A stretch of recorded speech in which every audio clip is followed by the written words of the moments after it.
তোমাকে তো বাসাটা ছেড়ে দিতে হবে। কেন আঙ্কেল? আমি বাসাটা বিক্রি করে দিয়েছি। যার কাছে বিক্রি করেছি সেই বাসাতে কোনো ব্যাচেলর ভাড়া দেবে না, তাই তোমাকে বাসা ছাড়তে হবে। ও আচ্ছা, আমি তাহলে নতুন বাসায় খোঁজ করছি। ঠিক আছে। আমি আর কিছু না বলে অফিসে যাব বলে বাইরে বেরিয়ে এলাম। এবার চলুন আপনাদের আমার পরিচয়টা দিয়ে দেই। আমি সাজ্জাদ কেয়ার, আপাতত একটা প্রাইভেট কোম্পানিতে। আপন বলতে আমার কেউ নেই, আমি একা একটা বাসা ভাড়া করে থাকি। 3 বছর আগে আমার মা বাবা একটা রোড অ্যাক্সিডেন্টে মারা গেছে। আর কিছুক্ষণ আগে যার সাথে কথা বললাম উনি হলেন আমাদের বাড়িওয়ালা। বাকিটা গল্পের ভিতর পেয়ে যাবেন। বাসা থেকে বের হয়ে একটা রিক্সা নিয়ে অফিসের উদ্দেশ্যে রওনা দিলাম। কিছুক্ষণের ভিতর আমি অফিসে এসে গেলাম। তাই রিক্সা থেকে নেমে ভাড়াটা দিয়ে আমি অফিসের ভিতরে গেলাম। অফিসের ভিতরে গিয়ে আমি নিজের ডেস্কে বসলাম। আজকে আমার ডেস্কে অনেক ফাইল জমা হয়েছে। আজকে কাজ করতে করতে রাত হয়ে যাবে, তবুও কাজ শেষ হবে না। অনেক কাজ দেখে কাজ করতে শুরু করলাম।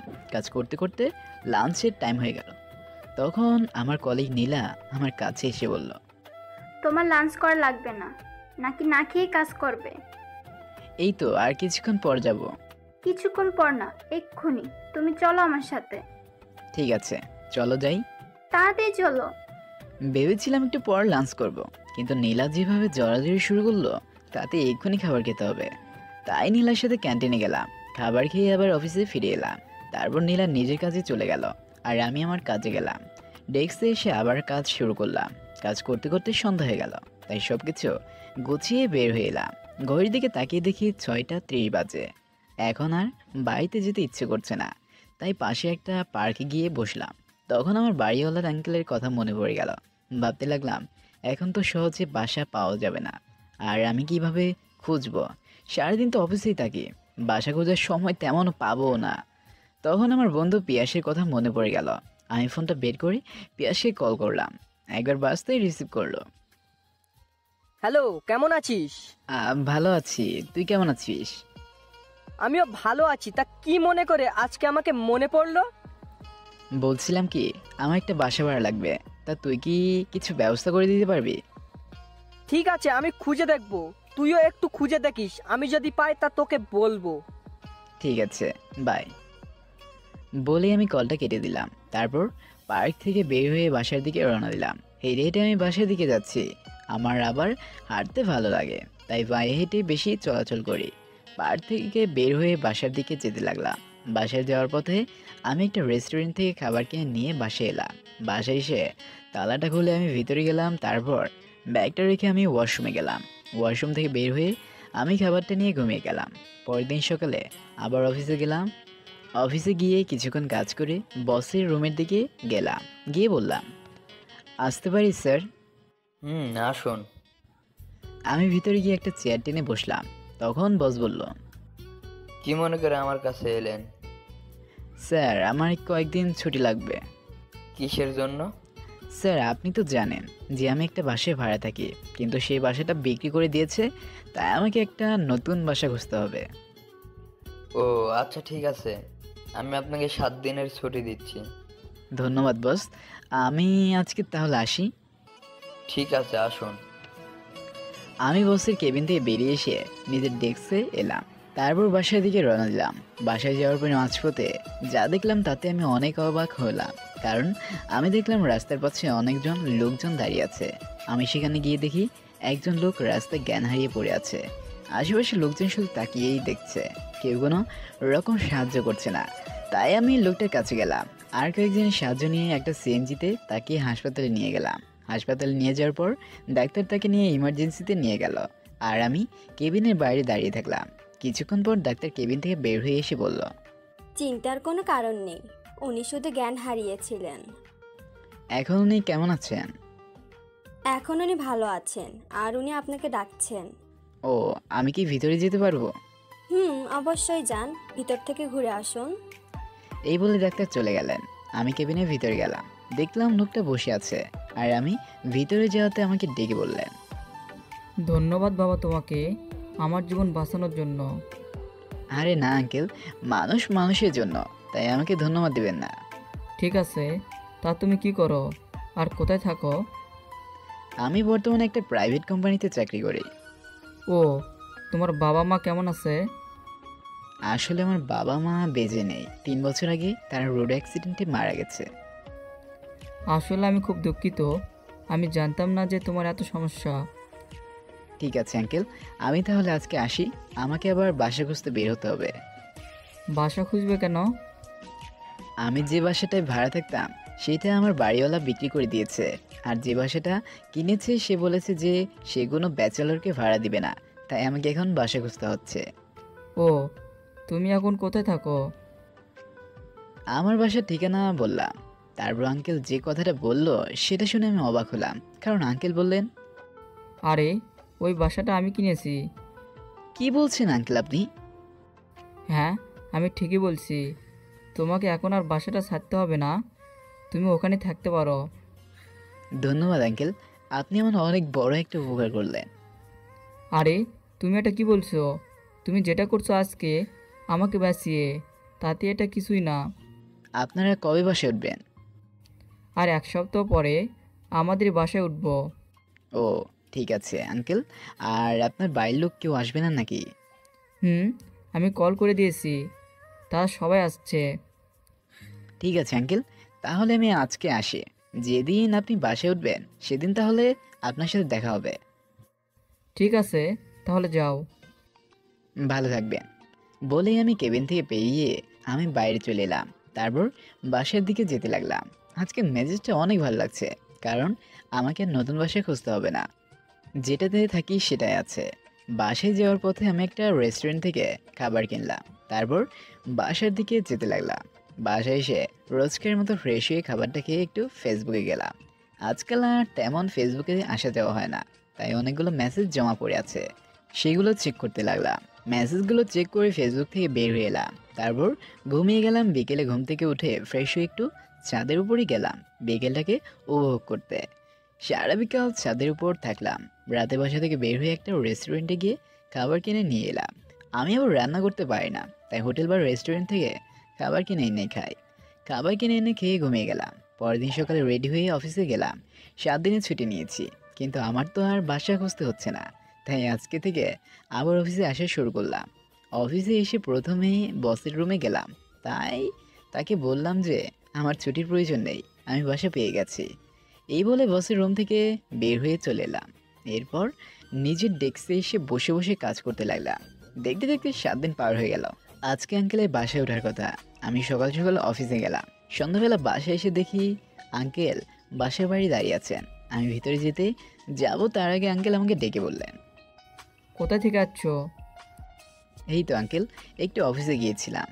ও, মানে তুমি এখন অনেক ক্লান্ত, যাও ভিতরে গিয়ে একটু রেস্ট নাও। ঠিক আছে আঙ্কেল, তাহলে এখন আমি আসি। যাও। তারপর আমি আর কোনো কথা না বলে সোজা আমার রুমে চলে এলাম। তারপর ব্যাগটা রেখে ওয়াশরুমে চলে গেলাম ফ্রেশ হতে। ওয়াশরুম থেকে ফ্রেশ হয়ে বের হওয়ার পর বাইরে এলাম ছাদে যাওয়ার জন্য। আমার আজকে তারা ভরা আকাশ দেখতে খুব ইচ্ছে করছে, তাই বাসের ছাদে চলে এলাম। ছাদে এসে দেখি ছাদটা পুরো ফাঁকা, কেউ নেই ছাদে। আমার জন্যই অবশ্য ভালো হয়েছে, কারণ আমি ফাঁকা জায়গায় বেশি পছন্দ করি। ছাদের উপর একটা দোলনা আছে, আমি সেই দোলনাতে গিয়ে বসলাম আর রাতের আকাশের দিকে তাকিয়ে ফোনে গান শুনতে লাগলাম। আপনি কে? আর এই ছাদে কি করছেন? দোলনায় বসে বসে গান শুনছিলাম, তখনই পিছন থেকে একটা মেয়েলি কণ্ঠ এই কথাটা বলল। এই কথাটা কে বললো সেটা দেখার জন্য আমি পিছনে ফিরে তাকালাম। তারপর যাকে দেখলাম তাকে দেখার জন্য আমি মোটেও প্রস্তুত ছিলাম না, কারণ সে ছিল আমার এক্স বেস্ট ফ্রেন্ড মায়া, যার সাথে কিনা আমি আমার স্কুল কলেজ ভার্সিটির লাইফ পার করেছি। আমি মায়াকে দেখে যা অবাক হয়েছি তার থেকে বেশি মায়া আমাকে দেখে অবাক হয়েছে। আমি মায়ের দিকে তাকিয়ে থাকলাম না, তাড়াতাড়ি করে চোখটা নামিয়ে নিয়ে বললাম, আমি সাজ্জাদ। বড় রুমে ভালো লাগছিল না, তাই ছাদে চলে আসি। সেটা পরে বলবি, আগে এটা বল তুই এতদিন কোথায় ছিলি? সেদিনের পর থেকে তোকে কত খুঁজেছি জানিস? আমাকে খুঁজে আপনার কি লাভ হবে? সেদিন যার জন্য আমাকে অপমান করেছিলেন, যান না তার কাছে। তুই আমার পুরো কথা না জেনে শুনে তুই এরকম করছিস? আমি কেন সেদিন তোর সাথে এরকমটা করেছিলাম সেটা যদি তুই জানতিস তাহলে আজকে আর এগুলো বলতে পারতিস না। আমি সেগুলো জানতে চাই না, আর এগুলো নিয়ে কথা বলতে চাই না। প্লিজ আপনি আমার পথ ছাড়ুন, আমাকে রুমে যেতে দিন। না, তোকে আমি এখন যেতে দেব না। আর তুই আমাকে আপনি আপনি করে বলছিস কেন? তো আপনাকে কি বলবো? কেন আগের মতো আমাকে কত নামে ডাকতি, সেগুলো বলে আর তুই করে বলবি। বললাম তো আগের কথা মনে করতে চাই না। আর আপনি হলেন আমার বাড়িওয়ালার মেয়ে, আপনাকে কিভাবে আমি তুই করে বলতে পারি? দেখ, সেদিনের জন্য সরি, আমি আর ওইগুলো ভেবে থাকতে পারছি না। প্লিজ তুই আমার সাথে এরকম করিস না। আমার দ্বারা সেটা সম্ভব না, পারলে আমাকে ক্ষমা করে দিবেন। এই বলে মায়াকে আর কিছু বলতে না দিয়ে আমি ছাদ থেকে নিচে নেমে এলাম। আর মায়া ওখানে বসিয়ে বসিয়ে কাঁদতে শুরু করলো। কাঁদুক, তাতে আমার কি, আমাকেও অনেক কাঁদিয়েছে। আজকে থেকে ওকে আমি কাঁদাবো। ছাদে থেকে নেমে এসে আমি রুমের ভিতর গেলাম। মানিব্যাগটা নিয়ে আমি বাইরে চলে এলাম রেস্টুরেন্টে যাব খাবার কিনতে। রেস্টুরেন্টে যেতে এখন অনেক টাইম লাগবে। ততক্ষণ না হয় আপনাদের আমার এবং মায়ের অতীতটা বলি। আজ থেকে 6 বছর আগে সকালবেলা আরামে ঘুমাচ্ছিলাম, হঠাৎ দেখি আমার খাটটা কাঁপতে শুরু করে দিয়েছে। আমি ভাবলাম ভূমিকম্প হচ্ছে, তাই লাফ দিয়ে উঠলাম। উঠে দেখি এটা ভূমিকম্প না, আমার ফোনের জন্য এরকম খাটটা কাঁপছে। ফোনটা কে করেছে এটা দেখার জন্য আমি স্ক্রিনের দিকে তাকালাম। তাকিয়ে দেখি বেস্ট ফ্রেন্ড মায়া ফোন করেছে। আমি ভাবলাম এত সকাল সকাল কল করার কারণটা কি, সেটা জানার জন্য আমি কলটা রিসিভ করলাম। কল রিসিভ করতে মায়া এপাশ থেকে বলতে শুরু করলো। কি রে, কখন থেকে তোকে কল দিয়ে চলেছি, তুই রিসিভ করছিলি না কেন? আরে আমি ঘুমাচ্ছিলাম। আর তুই কয়বার, মানে তুই তো মাত্র একবারই কল দিয়েছিস। আরে হ্যালো, এটা আগে বল, তুই আজকে ভার্সিটিতে আসবি না? আসবো কেন, কি হয়েছে? ওপস, তাহলে কখন আসবি তুই? টাইম দেখেছিস কত বাজে? না এখনো দেখিনি। কেন, কত বাজে? 8:30 বাজে। তুই তাহলে আসবি কখন? কথাটা বিশ্বাস হলো না। দেখে আমি ঘড়ির দিকে তাকালাম, সত্যি করে দেখি 8:30 বাজে। তাই মায়াকে বললাম, এই বেতনি তুই এখন কল রাখ, আমি ফ্রেশ হতে যাব। তুই আমাকে পেতনি বললি তাই না? তুই আজকে ভার্সিটিতে আয়, দেখ তোর কি করি। চুপ করে থাক, দেখবো কি করতে পারিস। থাক, আমি ফোনটা রাখি। বলে আমি ফোনটা কেটে দিলাম। কলটা রেখে আমি ওয়াশরুমে গেলাম ফ্রেশ হতে। ফ্রেশ হয়ে বের হওয়ার পর আমি নিচে এসে আম্মুকে বললাম নাস্তা দিতে। আম্মু আমাকে নাস্তা দিল। আমি নাস্তাটা খেয়ে রুমে চলে এলাম রেডি হতে। রেডি হয়ে বাইকটা নিয়ে আমি সোজা ভার্সিটির উদ্দেশ্যে রওনা দিলাম। এবার চলুন আপনাদের আমার পরিচয়টা দিয়েই দিই। আমি সাজ্জাদ কেয়ার, এখন অনার্স ফার্স্ট ইয়ারে পড়ি। বাবা মায়ের একমাত্র সন্তান। আর সকালে যার সাথে ফোনে কথা বললাম সে হলো আমার বেস্ট ফ্রেন্ড মায়া, যার সাথে আমি কলেজ থেকে একসাথে পড়ে এসেছি। আর আজকে আর কিছু বলবো না, বাকিটা পরে জেনে যাবেন। আপনাদের আমার পরিচয় দিতে দিতে ভার্সিটি চলে এসেছি। আমি ভার্সিটি গেট দিয়ে ঢুকে বাইকটা পার্কিং করে আমি ক্লাসের দিকে যেতে লাগলাম। ক্লাসের দিকে যেতে যেতে হঠাৎ করে কেউ একজন আমার কাঁধে হাত রাখলো। কে হাত রাখলো সেটা দেখার জন্য আমি পিছনে তাকিয়ে দেখি মায়া আমার পিছনে অগ্নি চোখে তাকিয়ে আছে। আমি আবার একটু ভয় পেলাম, কারণ মায়ের যখন রাগ ওঠে তখন ওর চোখ রাগে আগুন হয়ে যায়। মায়া আমার দিকে তাকিয়ে আছে, তাই আমি মায়াকে বললাম, কি হয়েছে, এভাবে আমার দিকে তাকিয়ে আছিস কেন? তোকে আস্ত চিবিয়ে খাবো, তাই তোকে শেষবার দেখে নিচ্ছি। দেখ, মজা করবি না, ভালোভাবে বল কি হয়েছে। তুই আমাকে ফোনে কি বলছিলি? আমি কখন আবার তোকে কি বললাম? মনে করে দেখ, আমাকে তুই পেতনি বলছিলি কেন? কেন, তোকে বলা যাবে না নাকি? তুই আমাকে ওগুলো কেন বলবি? এরপর বললে তোকে খবর করে ছাড়বো, মামাকে বলে তোকে জেলে ঢুকিয়ে দেবো, বুঝেছিস? আচ্ছা, আমি দেখবো কি করিস। হয়েছে হয়েছে, তুই এখন বেশি কথা বলিস, চুপচাপ ক্লাসে চল। ঠিক আছে, তুই চল। তারপর আমরা আর কেউ কোনো কথা না বলে চুপচাপ ক্লাসে চলে গেলাম। ক্লাসে গিয়ে মায়া ওর জায়গায় বসলো আর আমি আমার জায়গায় বসলাম। আপনাদের আরেকটা কথা বলে দেই, মায়া ওর মামার বাড়িতেই থাকে। আর ওর মামা এখন এখানকার দারোগা, তাই মায়া আমাকে কথায় কথায় জেলে ঢোকানোর হুমকি দেয়। তবে আমি ওর হুমকিতে ভয় পাই না। আমি জানি মায়া শুধু ওর মামার ভয় দেখায়, তার বেশি কিছু করতে পারবে না। ক্লাসে এসে আমি আমার বন্ধুর জয়ের কাছে গিয়ে বসলাম, আর মায়া ওর কয়েকটা বান্ধবীর কাছে গিয়ে বসলো। আমি জয়ের কাছে বসলাম, তখন জয় আমাকে বলল, কি খবর? এই তো, তোর কি খবর? চলছে কোনো রকম। ও আচ্ছা। তারপর আর কোনো কথা হলো না, চুপচাপ ক্লাস করতে শুরু করলাম। একে একে সবগুলো ক্লাস শেষ করে বাইরে এলাম। এখন আমার বন্ধু বিজয় আমাদের কাছে এসে যা বললো তা শুনে আমরা তাড়াতাড়ি করে সেখানে গেলাম। গিয়ে দেখি আমার বন্ধু নীলা এবং ওর গার্লফ্রেন্ডের ভিতর ঝগড়া লেগেছে। আমি ওদের ঝগড়া লাগা দেখে অবাক হলাম, কারণ ওদের 4 বছরের রিলেশনে আজ প্রথম ওদের ঝগড়া দেখলাম। আমি ওদের দিকে তাকিয়েছিলাম, তখন বিজয় আমাকে বলল, এই নিলয়, এখন বল কি হয়েছে? সাজ্জাদকে নিয়ে এসেছি। তাহলে ভাই শোন, ওর বাসা থেকে ওর বিয়ে ঠিক করেছে। এখন আমি ওকে ছাড়া থাকতে পারবো না, আর ও আমাকে ছাড়া থাকতে পারবে না। এখন বল আমরা কি করব?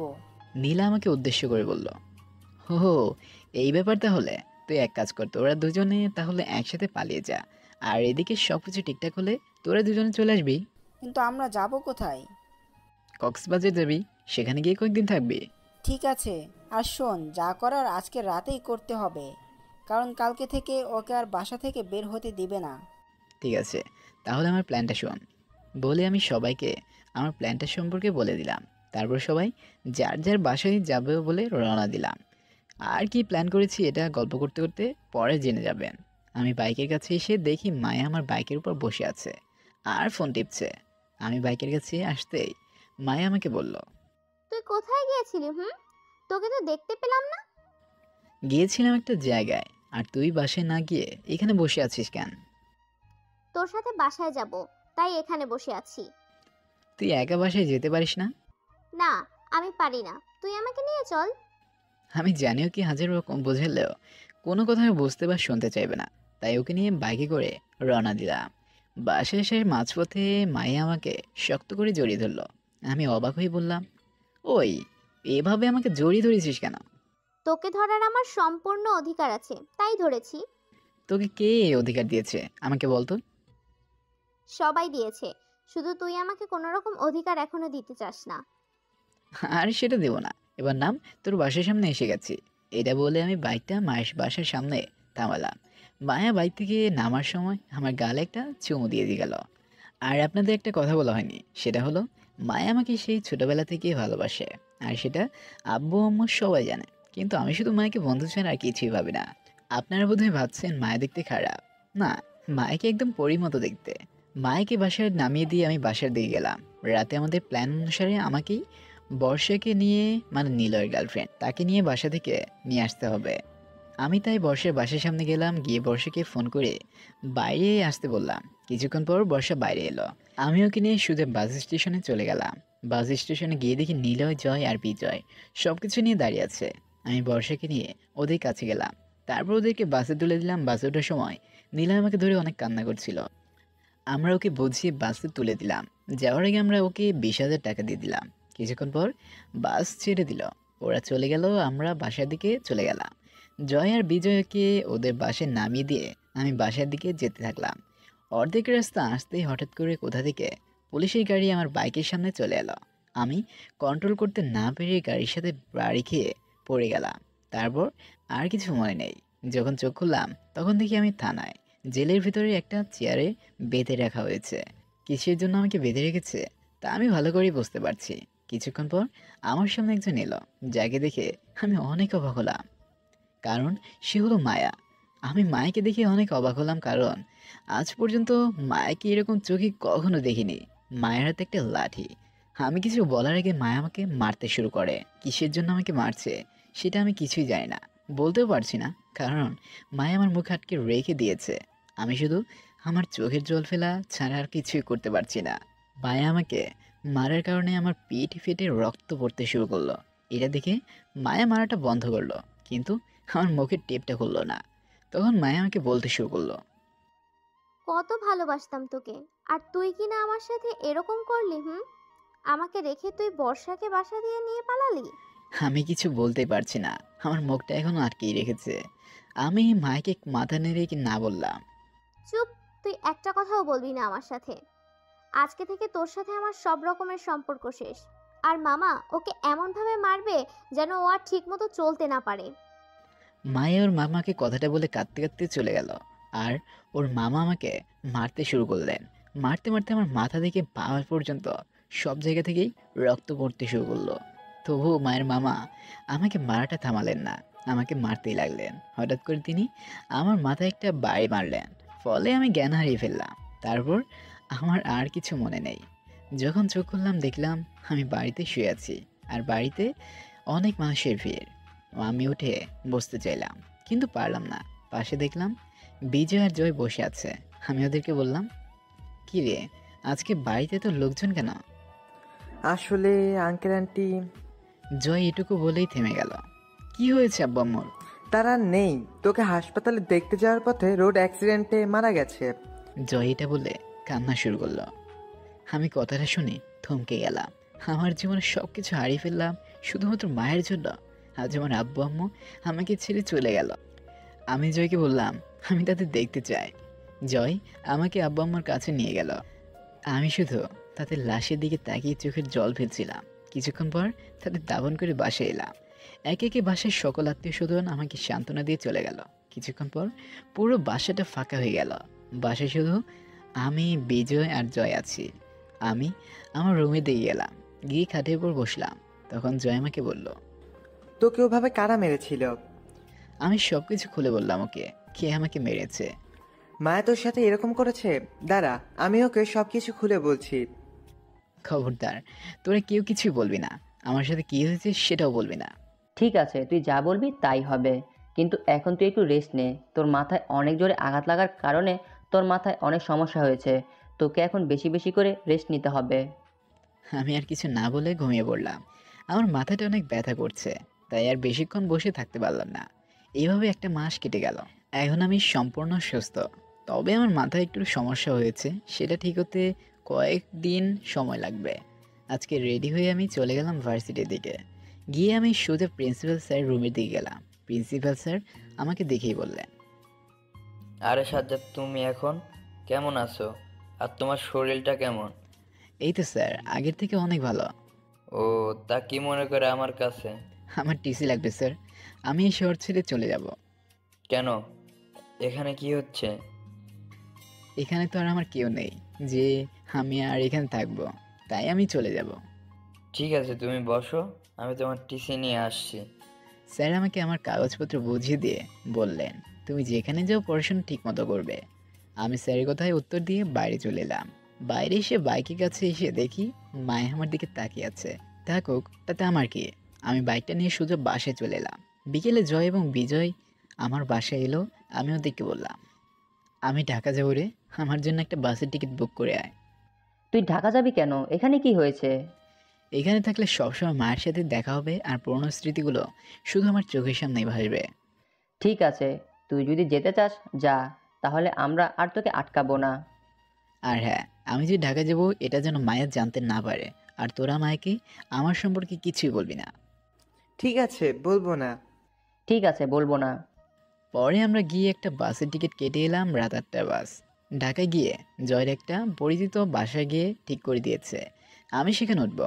বাসায় এসে সব কিছু গুছিয়ে নিয়ে সবাই মিলে একটা রেস্টুরেন্টে গেলাম। সেখান থেকে ডিনার করে আমরা বাস স্টেশনের দিকে গেলাম। বাসে ওঠার আগে জয় আর বিজয়কে ধরে কান্না করলাম, তারপর বাসে উঠলাম। এই ছিল আমার অতীত। এখন চলুন ফিরে আসি আমার বর্তমানে। আপনাদের আমার অতীতটা বলতে বলতে আমি রেস্টুরেন্টে এলাম। এখন আপনারা জেনে গেছেন যে আমি কেন মায়ের সাথে কথা বলি না। আমি রেস্টুরেন্ট থেকে খাবারটা নিয়ে বাসার দিকে রওনা দিলাম। বাসায় আসছি, মাঝপথে আমার ফোনটা বেজে উঠল। আমি পকেট থেকে ফোনটা বের করে দেখি জয় কল করেছে। আমি কলটা রিসিভ করতে ওপাশ থেকে জয় বলতে শুরু করলো, কি রে, কি খবর? খবর খুব খারাপ। কেন, কি হয়েছে? আর বলিস না, সেদিন যে লোকটাকে বাঁচিয়েছিলাম ওটা হলো মায়ের বাবা, এখনও আমার বাড়িওয়ালা। বন্ধু, তোকে একটা কথা বলি শোন। বর্ষা মায়াকে সবকিছু বলে দিয়েছে। তুই ঢাকা যাওয়ার 1 সপ্তাহ পর তখন থেকে মায়া তোকে খুঁজে চলেছে। এটা আমাকে আগে বলিসনি কেন? তোকে ওর কথা মনে করিয়ে দিতে চাইনি, তাই। ভালো হয়েছে, দেখ এখন ওকে কি রকম শিক্ষা দেই। ঠিক আছে, যা ইচ্ছা কর। আমি কিছু না বলে কলটা কেটে দিয়ে বাসার দিকে যেতে লাগলাম। বাসার কাছে এসে আমি ছাদের দিকে তাকিয়ে দেখি মায়া দাঁড়িয়ে আছে এবং এক পলক আমার দিকে তাকিয়ে আছে। আমি সেদিকে বেশিক্ষণ না তাকালাম না, কারণ ওর জন্য আমার ভালোবাসা সেই দিনই মরে গেছে। আমি রুমের ভিতরে এসে খাবারটা টেবিলে রাখলাম, তারপর ওয়াশরুমে গেলাম, তারপর ফ্রেশ হয়ে বের হলাম। পরে ডিনার করে ঘুমিয়ে গেলাম। সকালবেলা ঘুম থেকে উঠে রেডি হয়ে অফিসের জন্য বাসা থেকে বের হব। দরজা খুলতে দেখি মায়া দাঁড়িয়ে আছে। আমি ওকে কিছু না বলে দরজাটা লক করলাম। তখন মায়া আমাকে বলল, দরজা লক করছিস কেন? ভেতরে তো আঙ্কেল আন্টি আছে না? আমি কিছু বললাম না, শুধু একটা মুচকি হাসি দিলাম। হাসছিস কেন? বল আঙ্কেল আন্টি কোথায়? যেদিন আপনার মামা আমাকে মেরে মাঝ রাস্তায় ফেলে দিয়েছিল, সেদিন আপু আম্মু অ্যাক্সিডেন্টে মারা যায়। আমার জন্যই এমন হয়েছে। আমি তোর সব কিছু শেষ করে দিলাম। আমি মায়াকে কিছু না বলে অফিসে যাওয়ার উদ্দেশ্যে বেরিয়ে পড়লাম। আজকে মায়া জানলো যে আমার কেউ নেই, ভাবতে অবাক লাগে। বাসা থেকে বের হয়ে সোজা অফিসের দিকে যেতে লাগলাম। অফিসে আসার পর নিজের ডেস্কে বসলাম। হাতে অনেক কাজ আছে, তাই কাজ করতে শুরু করলাম। কাজ করতে করতে দুপুর হয়ে গেল। তখনই রোজকার মতো নীলা আমার কাছে এলো এবং লাঞ্চ করতে নিয়ে গেল। লাঞ্চ করার সময় নীলা আমাকে বলল, বিকালে কি তুমি ফ্রি আছো? হ্যাঁ, কেন, কি হয়েছে? মানে অনেকদিন হয়েছে কফি খাই না, তাই চলো আজকে বিকালে কফি খেয়ে আসি। ঠিক আছে, যাব, কোনো সমস্যা নেই। ওকে। তারপর আর কোনো কথা বললাম না। লাঞ্চটা শেষ করে আবার নিজের জায়গায় এসে কাজ করতে শুরু করলাম। বিকেলে আমার কাজ করার পর নীলা আমার কাছে এসে বলল, চলো। তোমার কাজ শেষ নাকি? আমার আজকে বেশি কাজ নেই। ও আচ্ছা, তুমি দাঁড়াও, আমি সব কিছু গুছিয়ে নেই। ঠিক আছে, তাড়াতাড়ি করো। আমি আমার কাগজপত্র গুছিয়ে রেখে ব্যাগটা নিয়ে নীলার সাথে বাইরে চলে এলাম। বাইরে এসে নীলার গাড়িতে করে আমার একটা ভালো কফি শপে গেলাম। কফি শপের ভিতরে এসে আমি আর নীলা একটা চেয়ারে বসলাম। পাশের একটা টেবিলে দেখলাম মায়া আর কয়েকটা মেয়ে বসে আছে। মনে হয় ওর বান্ধবী হবে। কিছুক্ষণ পর খেয়াল করলাম মায়া আমার দিকে তাকিয়ে আছে। আমি এমনভাবে থাকলাম যেন ও বুঝতে না পারে যে আমি ওকে দেখে নিয়েছি। নীলা 2 কাপ কফি অর্ডার করলো। একটু পরে কফি চলে এলো। আমি আর নীলা কফি খেতে লাগলাম। অন্যদিকে মায়া আমাদের দিকে তাকিয়ে আছে। তাকিয়ে থাকুক, তাতে আমার কিচ্ছু হবে না। আমরা কফিটা শেষ করে দুজনে একসাথে কফি শপের থেকে বের হলাম। তারপর নীলা আমাকে বাসার সামনে নামিয়ে দিয়ে চলে গেল। নীলা যাওয়ার পর আমি বাসার ভিতরে গেলাম। তারপর আমি রুমের ভিতরে চলে এলাম। সন্ধ্যাবেলা বন্ধু বান্ধবদের কল করে ব্রিজের উপর আসতে বললাম দেখা করতে। বাসা থেকে তাই বের হতে যাব। তখন মায়া আমার সামনে এসে দাঁড়ালো এবং বলল, আজকে কফি শপে যে মেয়েটার সাথে তোকে দেখলাম, সেই মেয়েটা কে ছিল? সেটা আপনাকে বলতে যাব কেন? আপনি আমার কে? আমি তোর বউ। এখন বল, তোর সাথে সেই মেয়েটা কে ছিল? আপনি আমার বউ হওয়ার অধিকারটা হারিয়ে ফেলেছেন। সেটা আপনি আর কোনো দিনও ফিরে পাবেন না। এরপর তোকে যেন ওই মেয়েটার সাথে না দেখি। আর আমাকে আর একটা সুযোগ দে প্লিজ। আবার সেই কষ্ট পেতে চায় না। এই বলে আমি সেখান থেকে চলে এলাম। আমার জীবনে আবার আসতে চাই যেটা আমি কখনো দিতে পারবো না। আমি রাস্তার পাশে ল্যাম্পের আলোতে হেঁটে হেঁটে যেতে লাগলাম এবং মায়ের কথাগুলো ভাবতে লাগলাম। সত্যি মায়ের সাথে থাকা দিনগুলো কত সুন্দরই না কাটতো, সেগুলো আজও আমার মনে পড়ে। এগুলো ভাবতে ভাবতে আমি আমাদের আড্ডাখানা ব্রিজের কাছে চলে এসেছি। ব্রিজের উপর সবাই বসে আছে, আমিও গিয়ে সেখানে বসলাম। সবার সাথে মিলে আড্ডা দিলাম। আড্ডা দিতে দিতে কখন যে রাত 9:30 বেজে গেছে আমি কিছুই টের পাইনি। তাই সবাইকে বিদায় দিয়ে বাসার উদ্দেশ্যে রওনা দিলাম। বাসায় যাওয়ার পথে একটা রেস্টুরেন্ট থেকে খাবার কিনে নিয়ে আবার বাসার দিকে যেতে লাগলাম। কিছুক্ষণ পর আমি বাসার কাছে চলে এলাম। আমি বাসার গেটের কাছে এসে দেখি মায়া গেটের সামনে পায়চারি করছে। আমি মায়াকে কিছু না বলে ভিতরে যেতে লাগলাম। এটা কি এখন কারো বাসায় আসার সময়? আমার যখন ইচ্ছে আমি তখন আসতে পারি, তাতে তো আপনার সমস্যার কথা না। আমার বাইরে কাজ থাকে তাই আসতে দেরি হয়। কি কাজ থাকে আমাকে বল, শুনি। আমিও জানি তোর কি কাজ আছে। সরি, আপনাকে আমি আমার পার্সোনাল কথা বলতে পারবো না। ঠিক আছে, তোকে বলতে হবে না। তুই এখন থেকে আর রাত করে বাসায় আসবি না বলে দিলাম। আর তোর হাতে এটা কি? আমার রাতের খাবার। তুই বাইরে থেকে কিনে এনে খাস নাকি? সেজন্যই তো এত শুকিয়ে যাচ্ছিস। আপনাকে তো সেটা দেখতে বলিনি। আর হ্যাঁ, আমি বাইরে থেকে খাবার কিনে এনে খাই। আমাকে রান্না করে দেওয়ার মতো কেউ নেই, তাই আমি বাইরে থেকেই আনি। কালকে থেকে তুই আমাদের বাসায় খাবি। তোকে আর বাইরে থেকে কিনে খেতে হবে না। দুঃখিত, আমি আপনাদের বাসার খাবার খেতে পারবো না। আমি এতিম দেখে আমার প্রতি করুণা করছেন। কি তোর কাছে আমার ভালোবাসা করুণা মনে হয়? সেটা আপনি নিজেই বুঝে নেন। আমাকে এর ভিতর আর টানবেন না, আর প্লিজ আমার সাথে কথা বলবেন না। এই বলে আমি আর 1 সেকেন্ডও সেখানে দাঁড়িয়ে থাকলাম না, সোজা রুমে চলে এলাম। তারপর খাবার খেয়ে ঘুমিয়ে গেলাম। এইভাবেই কেটে গেল 3টা মাস। এই 3 মাসে মায়া আমার কাছে অনেকবারই এসেছে আমার কাছে ক্ষমা চাওয়ার জন্য, কিন্তু আমি ওকে এত সহজে ক্ষমা করতে পারবো না। আমি যত কষ্ট পেয়েছি তার বেশি ওকে কষ্ট দিব। একদিন সকালে বাসা থেকে বের হচ্ছি অফিসে যাব বলে, তখন বাড়িওয়ালা মানে মায়ের আব্বু সাথে দেখা হয়ে গেল। আমাকে দেখে তিনি আমাকে বললেন, আজকে মায়ের জন্মদিন, তাই তোমাকে রাতে আমাদের বাসায় আসতে হবে। তখনই আমার মনে পড়ে গেল আজকে মায়ের জন্মদিন, কিন্তু আমি ওর জন্মদিন থাকবো না। তখন আমি আঙ্কেলকে বললাম, আচ্ছা আঙ্কেল, যদি সময় পাই তাহলে আসবো। সময় না, তোমাকে আসতেই হবে। ঠিক আছে আঙ্কেল, আমি চেষ্টা করব। আঙ্কেল আর কিছুই বললেন না। আমিও কিছু না বলে অফিসের দিকে যেতে লাগলাম। এখানে সময় নষ্ট করে আমার কোনো লাভ নেই। ওর থেকে অফিসে গিয়ে কাজ করলে অনেক লাভ আছে। আজকে আমার একটা কাজ আছে, সেটা হলো আজকে একটু আবার সেই আমার পুরোনো এলাকায় যাব। সেই মোতাবেক আমি রেডি হয়ে এসেছি। অফিসে গিয়ে আমি বসের কাছ থেকে ছুটি নিলাম। বস আমাকে ছুটি দিয়েও দিল না, তাই আজকে আর অফিসে থাকলাম না। সোজা বাস স্টেশনে গিয়ে সিরাজগঞ্জে যাওয়ার একটা টিকিট বুক করলাম। তারপর আমি গিয়ে বাসের ভিতরে বসলাম। বাসটা একটু পরে ছাড়বে, তাই আমি আগে করে বাসে উঠলাম। আমি বাসে ওঠার পরই বাসটা ছেড়ে দিল। প্রায় 3 ঘন্টা পর আমি আমার নিজের জেলা সিরাজগঞ্জে পৌঁছালাম। বাস থেকে নেমে আমি একটা রিক্সা নিয়ে আমার বাসের সামনে গেলাম। আজকে অনেক বছর পর আমার নিজের বাড়িতে এলাম। আমার অনেক ভালো লাগছে। আমি বাসার কাছে এসে জয় এবং বিজয়কে কল করে আসতে বললাম। এখানে আসার মূল কারণটা হলো আমার বাইকটা নিয়ে যাব। এখন আর রিক্সা করে যেতে আর ভালো লাগে না, তাই আমি আজকে আমার বাইকটা নিতে এসেছি। আমি তালাটা খুলে বাসার ভিতরে গেলাম এবং ভিতরে জয় এবং বিজয় আমার বাসায় চলে এলো। আমি ওদের সাথে ভালো মন্দ কথাবার্তা বললাম। জয় এখন একটা প্রাইভেট কোম্পানিতে জব করে এবং বিজয় ওর বাবার ব্যবসা দেখাশোনা করে। নিলয় আর বর্ষা ওরা এখন ওদের বাসায় থাকে। মোটামুটি সবাই ভালো আছে। ওদের সাথে কথা বলছিলাম, তখন জয় বলল, চল আজকে আমাদের বাসায় থাকবি এবং আমাদের বাসায় খাওয়া দাওয়া করবি। ঠিক আছে, যাব। তাহলে চল বাইরে থেকে কোথাও ঘুরে আসি। এই বলে আমরা সবাই মিলে বাইরে এলাম। তারপর গ্যারেজে গেলাম আমার বাইকটার কাছে। বাইকটা অনেক দিন ধরেই পড়ে আছে, তাই চালু হতে একটু টাইম লাগলো। তবে বাইকটা চালু করে নিয়েছি। বাইক নিয়ে আমরা সবাই নদীর পাড়ে গেলাম, যেখানে আমরা আগে আড্ডা দিলাম। সেখানে গিয়ে দেখি অনেক লোক বসে আছে। আমরাও গিয়ে বসলাম। এখন আর কেউ এখানে আড্ডা দিতে আসে না। সবাই যার যার মতো কাজ নিয়ে ব্যস্ত। কেউ চাকরি, কেউ নিজের সংসার। শুধুমাত্র আমরা ফ্রি ঘুরে বেড়াই। নদীর পাড়ে বসে আছি। তখন জয় আমাকে বলল, তুই যেন মায়াকে নিয়ে সেদিন কি বলেছিলি? তোকে তো বলাই হয় নাই, তাই না?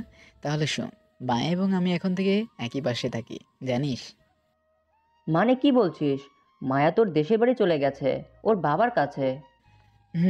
কিন্তু ওর বাবা আমি যে বাসায় ভাড়া থাকতাম সেই বাসাতে থাকে। এখন সবসময় আমাকে জ্বালায়। তুই একদম প্রথম থেকে বল, কিভাবে কি হলো? ওদের সব ঘটনা খুলে বললাম। আপনারা সেটা জানেন, তাই আর লিখলাম না।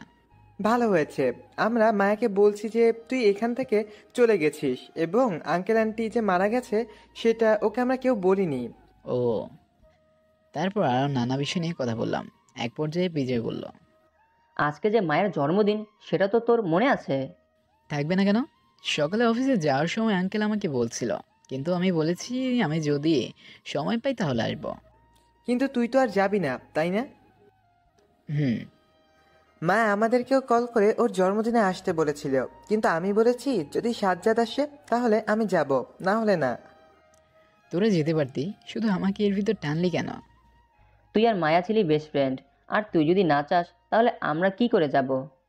আচ্ছা, তোরা এখন আর ওর কথা এখানে তুলবি না। সবাই চুপ করে থাক। ওকে। ওকে। তারপর আরও কিছুক্ষণ সেখানে বসে থাকলাম। বসে থাকতে থাকতে দুপুর হয়ে গেল, তাই আমি জয়দের বাসায় গেলাম। আজকে সেখানেই থাকবো। আর জয়দের বাসায় গিয়ে লাঞ্চ করে দুপুরে একটু ঘুমিয়ে নিলাম। বিকেলে ঘুম থেকে উঠে বাইকটা নিয়ে আব্বু আম্মুর কবরের কাছে গেলাম। সেখানে কিছুক্ষণ থেকে আমাদের আড্ডা দেওয়ার জায়গায় চলে এলাম। কিছুক্ষণ পর জয় এলো, সাথে নীলয় এলো। আজ অনেকদিন পর নীলয়কে দেখলাম। ওদের সাথে কিছুক্ষণ আড্ডা দিয়ে রাতে আবার জয়দের বাসায় চলে এলাম। তারপর ডিনার করে ঘুমিয়ে গেলাম।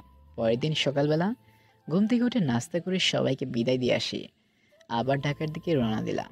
আজকে আর বাসছে না, আমার বাইকটা নিয়ে এসেছি। প্রায় 3 ঘন্টা পর আমি আবার ঢাকা চলে এলাম। ঢাকা এসে সোজা বাসার দিকে গেলাম। কিছুক্ষণ পর আমি বাসায় গিয়ে দেখলাম সব কিছুই স্বাভাবিক আছে। আমি বাইকটা পার্কিং করে রেখে বাসার ভিতরে গেলাম। নিজের রুমের দিকে যাব, তখন দেখলাম মায়ের রুম থেকে কয়েকজন মেয়ে এবং ছেলে বের হলো। আমি ওদের দেখে অনেক চমকে গেলাম, কারণ তারা ছিল আমার সিরাজগঞ্জের বন্ধুবান্ধব। ওরা আমাকে দেখেনি, তাই আমি আমার রুমের ভিতর গেলাম। রুমের ভিতর গিয়ে ফ্রেশ হয়ে বের হয়ে দেখলাম কে যেন কলিং বেল বাজাচ্ছে। আমি দরজা খুলে দেখি মায়ের বাসায় যারা এসেছিল তার সবাই বাইরে দাঁড়িয়ে আছে।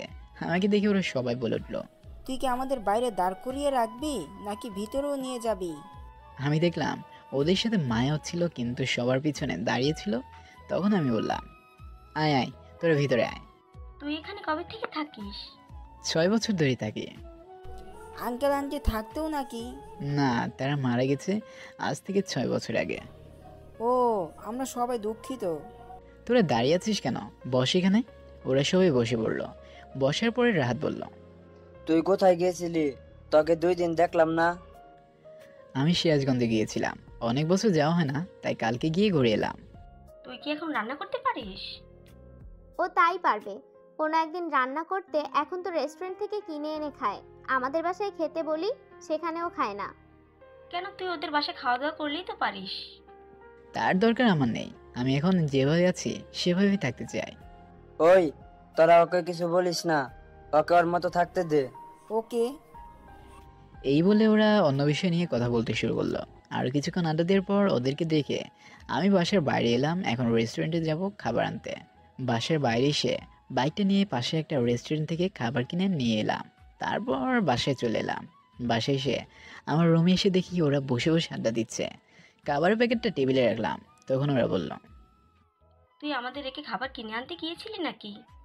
হ্যাঁ, আমাকে তো আবার দৌড়ে খেতে হয়, আমার তো কেউ নেই যারা আমাকে রান্না করে দেবে। তাহলে একটা বিয়ে করে ফেল, তাই তো হয়। আমার মতো এতিম গরিব ছেলেকে কে বিয়ে করবে? চোখ থাকলে ঠিকই পেয়ে যাবি। তুই যদি বলিস তাহলে আমরা তোর জন্য মেয়ে দেখবো নাকি?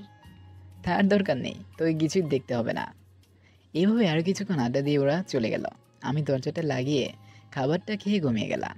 বিকেলে আঙ্কেল আমার রুমে এলো, এসেই বলল, তোমার সাথে আমার একটা কথা আছে। জি আঙ্কেল, বলুন, কি বলবেন? কালকে তুমি এ জায়গায় বিকাল 5টার দিকে চলে আসবে। ঠিক আছে আঙ্কেল, আমি চলে আসবো। তারপর আঙ্কেল চলে গেল। আমিও বাইরে চলে এলাম একটু ঘোরাফেরা করব বলে। নিচে এসে বাইকটা নিয়ে আমি পাশে একটা পার্কে চলে গেলাম। বাইকটা নিয়ে যখন বাসা থেকে বের হব তখন দেখি মায়া ছাদের উপর দিয়ে আমার দিকে শয়তান হাসি দিয়ে তাকিয়ে আছে। এর মানেটা কি সেটা আমি বুঝলাম না। পার্কের ভিতরে এসে আমি একটা সিটে বসলাম। তারপর একটু ফেসবুকে গেলাম। অনেক দিন হলো ফেসবুকে ঢুকি না, তাই আজকে একটু ফেসবুকে এলাম। মেসেজ অপশনে গিয়ে দেখি হাজারো মেসেজ জমা পড়ে আছে। আমি একে একে আমার মেসেজগুলো দেখতে লাগলাম। তখনই অচেনা একটা নাম্বার থেকে কল এলো। যেহেতু অচেনা নাম্বার, তাই আমি কলটা রিসিভ করলাম না। আমি কলটা কেটে দিলাম। কিছুক্ষণ পর আবারও সেই নাম্বার থেকে কল এলো। এবার আর কলটা কাটলাম না, আমি কলটা রিসিভ করলাম। তখন ওভার থেকে একটা মেইলি কণ্ঠ বলে উঠল, তুই এখন কোথায় আছিস? আমি আর কোথায় আছি সেটা আপনাকে বলবো কেন? আপনি কে? আমি মায়া। এবার বল, তুই কোথায় আছিস? আছি। তুই ওখানেই থাক, আমি আসছি তোর কাছে। এই বলে মায়া কলটা কেটে দিল। আমি বসে বসে ভাবতে লাগলাম, মাকে কি ক্ষমা করে দিব? মানুষ তো ভুল একবারই করে। না, ওকে ক্ষমা করব, তবে আরও কষ্ট, এত কষ্ট দেব যত কষ্ট আমি পেয়েছি। এসব ভাবছিলাম তখন মায়া সেখানে চলে এলো এবং সোজা আমার পা জড়িয়ে ধরে কান্না করতে শুরু করলো এবং বলল, প্লিজ তুই আমাকে ক্ষমা করে দে। আমি না জেনে তোকে অনেক কষ্ট দিয়েছি, কিন্তু আমি এখন আর এগুলো নিতে পারছি না। ঠিক আছে, যা, ক্ষমা করে দিলাম। হুম। এই বলাতে মায়া উঠে আমাকে শক্ত করে জড়িয়ে ধরে আমার বুকের ভিতর মুখটা গুজে দিয়ে কান্না করতে শুরু করলো। এটা দেখে আমার অবশ্য মায়া হলো। আপনারা বোধহয় ভাবছেন আমি মায়াকে ক্ষমা করে দিয়েছি, সেটা আপনি ভুল ভাবছেন। আমি ওকে মন থেকে এখনো ক্ষমা করিনি। আমি ওকে অনেক কষ্ট দিয়ে ওকে তারপরেই ক্ষমা করব। মায়া আমার বুকের ভিতর মাথা গুজে কান্না করছে। আমি ওর মাথায় হাত রাখলাম। তখন মায়া বলল, তুই আমার একটা কথা রাখবি? হ্যাঁ বল, কি বলবি? কালকে তুই বিকেল 5টার সময় এখানে চলে আসবি। কেন, কি হয়েছে বলতো? সবাই ওখানে যেতে বলছিস কেন? কালকে তোর জন্য একটা সারপ্রাইজ আছে, তাই তুই কালকে সেখানে চলে আসবি। ওকে। চল আজকে একটু তোর সাথে ফুচকা খেয়ে আসি। ঠিক আছে, চল। তারপর আমরা পাশে একটা ফুচকার দোকানে গেলাম। ওখানে মায়া কয়েকটা ফুচকা খেলো। তারপর আমরা বাসায় চলে এলাম। বাসায় এসে মায়া ওর রুমে চলে গেল। আমি আমার রুমে চলে এলাম। রাতের বেলা আর তেমন কিছু খেলাম না, না খেয়েই ঘুমিয়ে গেলাম। সকালবেলা অ্যালার্মের শব্দে ঘুমটা ভেঙে গেল। আমি বিছানায় থেকে নেমে ওয়াশরুমে গেলাম ফ্রেশ হতে। ওয়াশরুম থেকে ফ্রেশ হয়ে বের হয়ে অফিসে যাওয়ার জন্য রেডি হলাম। রেডি হয়ে রুম থেকে বের হয়ে দরজা তালা লাগালাম। তারপর আমি বাসার নিচে আসার জন্য সিঁড়ি দিয়ে নিচে নামতে থাকলাম। নিচে নামার সময় দেখলাম মায়ারা যে ফ্ল্যাটে থাকি সে ফ্ল্যাট তালা দেওয়া। আমি ভাবলাম এত সকালে ওরা কোথায় গেছে, কোনো আত্মীয় বাড়ি গিয়েছে হয়তো। তাই ভেবে আমি আর সেখানে দাঁড়িয়ে থাকলাম না, সোজা বাসার নিচে এলাম। বাসায় নিচে এসে বাইকটা নিয়ে সোজা অফিসে চলে গেলাম। অফিসে এসে বাইকটা পার্কিং করে তারপর আমি অফিসের ভিতরে গেলাম। অফিসে ঢুকে সবার আগে বসের রুমে গেলাম, সেখানে বসের সাথে কথা বললাম। তারপর নিজের ডেস্কে চলে এলাম, এসে কাজ করতে থাকলাম। তার সারাদিন কাজ করে অনেক ব্যস্ত, অনেক ক্লান্ত লাগছে। অবশেষে 4:30-এ অফিস ছুটি হলো। আমি আমার সব কিছু গুছিয়ে নিয়ে বাসার দিকে রওনা দিলাম। বাসায় যেতে যেতে আমার মনে পড়ে গেল যে আঙ্কেল একটা ঠিকানা দিয়েছিল, সেখানে আমাকে যেতে বলেছে। আমি পকেট থেকে ঠিকানাটা বের করলাম, তারপর সেই ঠিকানায় চলে এলাম। সেই ঠিকানায় এসে দেখি একটা বিশাল বড় বাড়ি। বাড়ি বললে ভুল হবে, এটা একটা বাংলোর থেকে কম না। আমি বাড়িটার সামনে দাঁড়িয়ে ভাবছি যে আমি ভিতরে যাব কি না। তখন কেউ একজন আমার কাঁধে হাত রাখলো। কে হাত রাখলো সেটা দেখার জন্য আমি পিছনে তাকালাম। পিছনে তাকিয়ে আমি অবাক হয়ে গেলাম, কারণ যে আমার কাঁধে হাত রেখেছে সে আর কেউ না, সে হলো জয়। জয়ের পাশে বিজয়, নিলয় দাঁড়িয়ে আছে। আমি ওদের এখানে দেখে অনেক অবাক হলাম, কারণ ওরা এখানে এলো ঠিকই, কিন্তু আমাকে বলবে। এবার আমাকে না বললেই চলে এলো। এর ভিতর নিশ্চয় কিছু হয়েছে। তোরা এখানে কবে এসেছিস? আজকে সকালে এসেছি এবং তোর জন্য বাইরে দাঁড়িয়ে আছি। তোদের এখানে দাঁড়িয়ে থাকতে কে বলেছে আমাকে বলতো? বলেছে একজন, তাই দাঁড়িয়ে আছি। কেন, এতে তোর কোনো সমস্যা আছে নাকি? না, আমার কোনো সমস্যা নেই। আর আজকে এখানে কি হবে? বাসাটা অনেক সুন্দর করে সাজানো দেখছি। কার কি হবে? এটা তোর জন্য সারপ্রাইজ, তুই ভেতরে গেলেই বুঝতে পারবি। ঠিক আছে, চল গিয়ে দেখি আমার জন্য কি আছে। তোর জন্য একটা সারপ্রাইজ আছে, তুই তাড়াতাড়ি করে চল। আমার জন্য কি সারপ্রাইজ আছে সেটা তো তোরা একবার বল প্লিজ। ভেতরে চল, দেখতে পারবি। আমি আর কিছু বললাম না, চুপচাপ বাইকটা পার্কিং করে কাছে গেলাম। পরে আমরা সবাই মিলে ভিতরে গেলাম। বাড়িটার ভিতরে এসে আমি আরও অবাক হয়ে গেলাম, কারণ বাড়িটার বাইরে থেকে ভিতরে বেশি করে সাজানো হয়েছে। আমি চারদিক তাকিয়ে দেখলাম অনেক সুন্দর করে সাজানো। আমি ভিতর চারদিকে একবার দেখে পাশে একটা ফাঁকা সোফায় বসলাম। কিছুক্ষণ পর জয় এসে আমাকে বলল, মায়া তোকে ডাকছে, চল আমার সাথে। মাইকে এখানে আসতে বল। আমি কেন যাব? মায়া এখানে আসতে পারবে না, তোকেও যেতে বলেছে, তুই আমার সাথে চল। কি আর করার, আমিও সোফা থেকে উঠে জয়ের পিছনে পিছনে যেতে লাগলাম। জয় আমাকে একটা রুমে ঢুকিয়ে দিয়ে চলে গেল। আমি রুমের ভিতর ঢুকে দেখি মায়া লাল শাড়ি পরে বসে আছে, পাশে অনেকগুলো মেয়ে ওকে সাজাচ্ছে। আমাকে ভিতরে আসে দেখে মেয়েগুলো সবাই চলে গেল। তখন আমি মায়াকে বললাম, তুই আজকে এগুলো পরে আছিস কেন? আমার বিয়ে, এবং আমি যদি না পড়ি তাহলে কে পড়বে? মানে আজকে তোর বিয়ে? কার সাথে? সেটা এখন বলতে পারবো না, তুই এটা পরে আগে রেডি হয়ে নে। আমার হাতে একটা প্যাকেট দিল। আজকে মায়ের বিয়েটা শুনে আমার চারদিকে অন্ধকার হয়ে গেল। ও আমাকে ছেড়ে কীভাবে বিয়ে করতে পারে? কি আছে এই প্যাকেটের ভিতর? আর এটা তুই আমাকে দিচ্ছিস কেন? তোকে এটা পরে আসতে বলেছি, তুই এটা পরে আয়। সেটা না, আগে বল তোর বিয়ে কার সাথে হচ্ছে? ছেলের নাম কি আর ছেলে কোথায় থাকে? তোকে বললাম তো, তুই ওকে বিয়ের সময় দেখতে পারবি। আর কথা বলিস না তো, যা চুপচাপ এগুলো তাড়াতাড়ি পরে আয়। আমি কিছু বললাম না, চুপচাপ রুম থেকে বের হয়ে এলাম। আজকে মায়ের বিয়ে, মা কীভাবে পারলো আমার সাথে এত বড় একটা ভালোবাসার অভিনয় করতে? আমি প্যাকেটটা না খুলে এখানেই ফেলে দিয়ে চুপচাপ বাইরে চলে এলাম, তাও আবার সবার চোখের আড়ালে। বাইরে এসে বাইকটা নিয়ে নদীর দিকে যেতে লাগলাম। এই ছিল নাকি মায়ের ভালোবাসা? আমার সাথে কীভাবে ও এমনটা করতে পারলো? হ্যাঁ, আমি আগে থেকেই বুঝতাম মায়া আমাকে আর আগের মতো ভালোবাসে না, কারণ মায়া এতদিন আমার পেছনে পড়েছিল আমার কাছে ক্ষমা চাওয়ার জন্য। কালকে তো ক্ষমা করেছি বলে আজকে অন্য কারোর সাথে বিয়ে করছে। সব শেষ করে এটাই বলবো যে ভালো থাকুক মায়া তার প্রিয় মানুষটিকে নিয়ে। এসব ভাবতে ভাবতে বাইক চালাচ্ছিলাম, হঠাৎ করে একটা ট্রাক এসে আমাকে ধাক্কা মেরে দিল। ফলে আমি পিছনে ছিটকে গিয়ে পড়লাম নদীর পানিতে। এভাবে শেষ হয়েছিল আমাদের ভালোবাসা। ট্রেনে করে আসার সময় এই ঘটনাগুলো আমার বেস্ট ফ্রেন্ড পিয়াসকে বলছিলাম। আমার ঘটনা শুনে পিয়াস বলল, কিন্তু তুই যে নদীতে পড়েছিলি, তাহলে তুই কিভাবে বেঁচে গেলি? তুই তো পানিতে পড়ে গিয়েছিলি, তাহলে বেঁচে গেলি কিভাবে? এটা আজ থেকে 4 বছর আগের কথা। এতদিনে মায়া অবশ্যই করে ফেলেছে, কিন্তু জানিস আমি চাই যে মায়া যেখানে থাকুক ভালো থাকুক। আচ্ছা এখন বল, তুই কিভাবে বেঁচে গেলি? ঠিক আছে, এগুলো বলতে আবার 4 বছর আগে যেতে হবে। তাহলে চলুন আবার 4 বছর আগে আমার অসমাপ্ত কাহিনী জানতে। আমি পানিতে পড়ে যাওয়ার পর সেখানে অনেক লোকজন এসে পড়ে এবং কয়েকজন মিলে নদীতে নেমে আমাকে খুঁজতে লাগে, কিন্তু কেউ আমাকে পায় না। এদিকে আমি পানিতে পড়ার পর ভাসতে ভাসতে নদীর এপার এসে একটা কিনারায় আটকে যায়। সেখানে দুজন ছিল যারা কিনা বাইরের দেশ থেকে বাংলাদেশে ঘুরতে এসেছিল।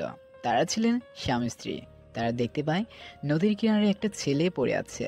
ছেলেটি বেঁচে আছে কিনা সেটা জানার জন্য তারা আমার কাছে আসে। সেখানে গিয়ে দেখে ছেলেটি বেঁচে আছে কিনা এবং দেখে ছেলেটি বেঁচে আছে। ছেলেটি আর কেউ নয়, সেই সাজ্জাদ। তারা সাজ্জাদকে নিয়ে হসপিটালে নিয়ে যায়।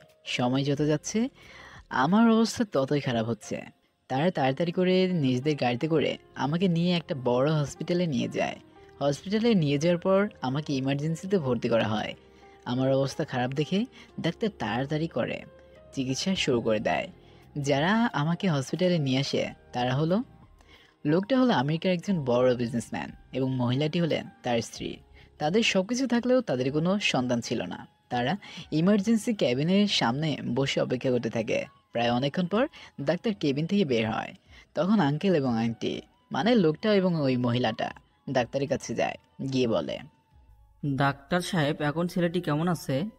ছেলেটির মাথায় আঘাত লাগার কারণে ও কোমায় চলে গেছে। আচ্ছা, ও কবে ফিরতে পারে সেটা কি বলতে পারেন?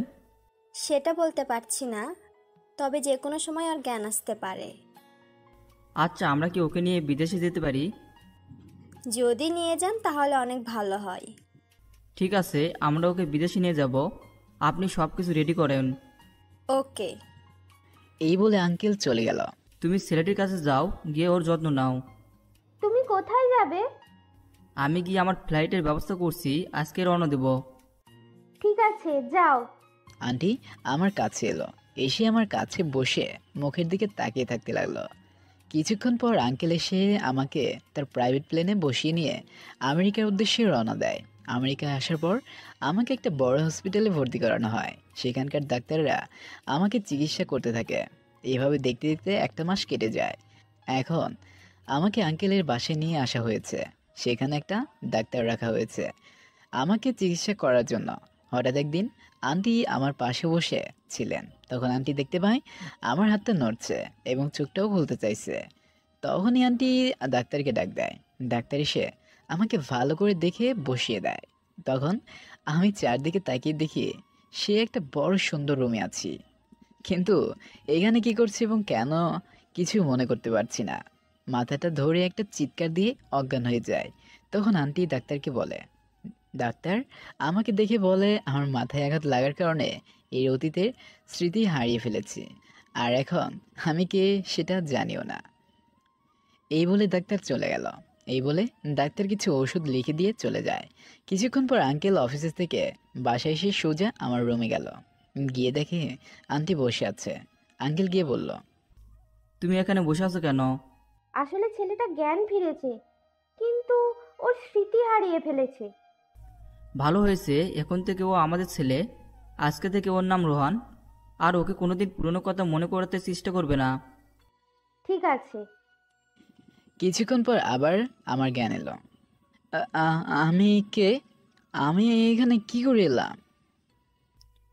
তোমার নামটা তো জানি না, তোমাকে আমরা নদী পাড়ে পেয়েছি। কিন্তু আমি কে? আমার তো কিছু মনে পড়ছে না। তোমাকে কিছু ভাবতে হবে না, আজকে থেকে তুমি আমাদের ছেলে। আর আজ থেকে তোমার নাম রোহান। আর আজ থেকে আমাকে আব্বু বলে ডাকবে। আর আমাকে আম্মু? এই বলে তারা আমাকে জড়িয়ে ধরলো। আমি কি করব সেটা বুঝতে পারছি না, তাই আমিও তাদের জড়িয়ে ধরলাম। 2 মাস পর আজকে রোহান, মানে আমার নাম এখন রোহান, পুরোপুরি সুস্থ হয়েছি। সকালবেলা আম্মু এসে আমাকে রুমের বাইরে নিয়ে এলো। ও, আপনাদের তো বলাই হয়নি, এখন আর আঙ্কেল আন্টি বলি না। আঙ্কেলকে আব্বু আর আন্টিকে আম্মু বলা হয়।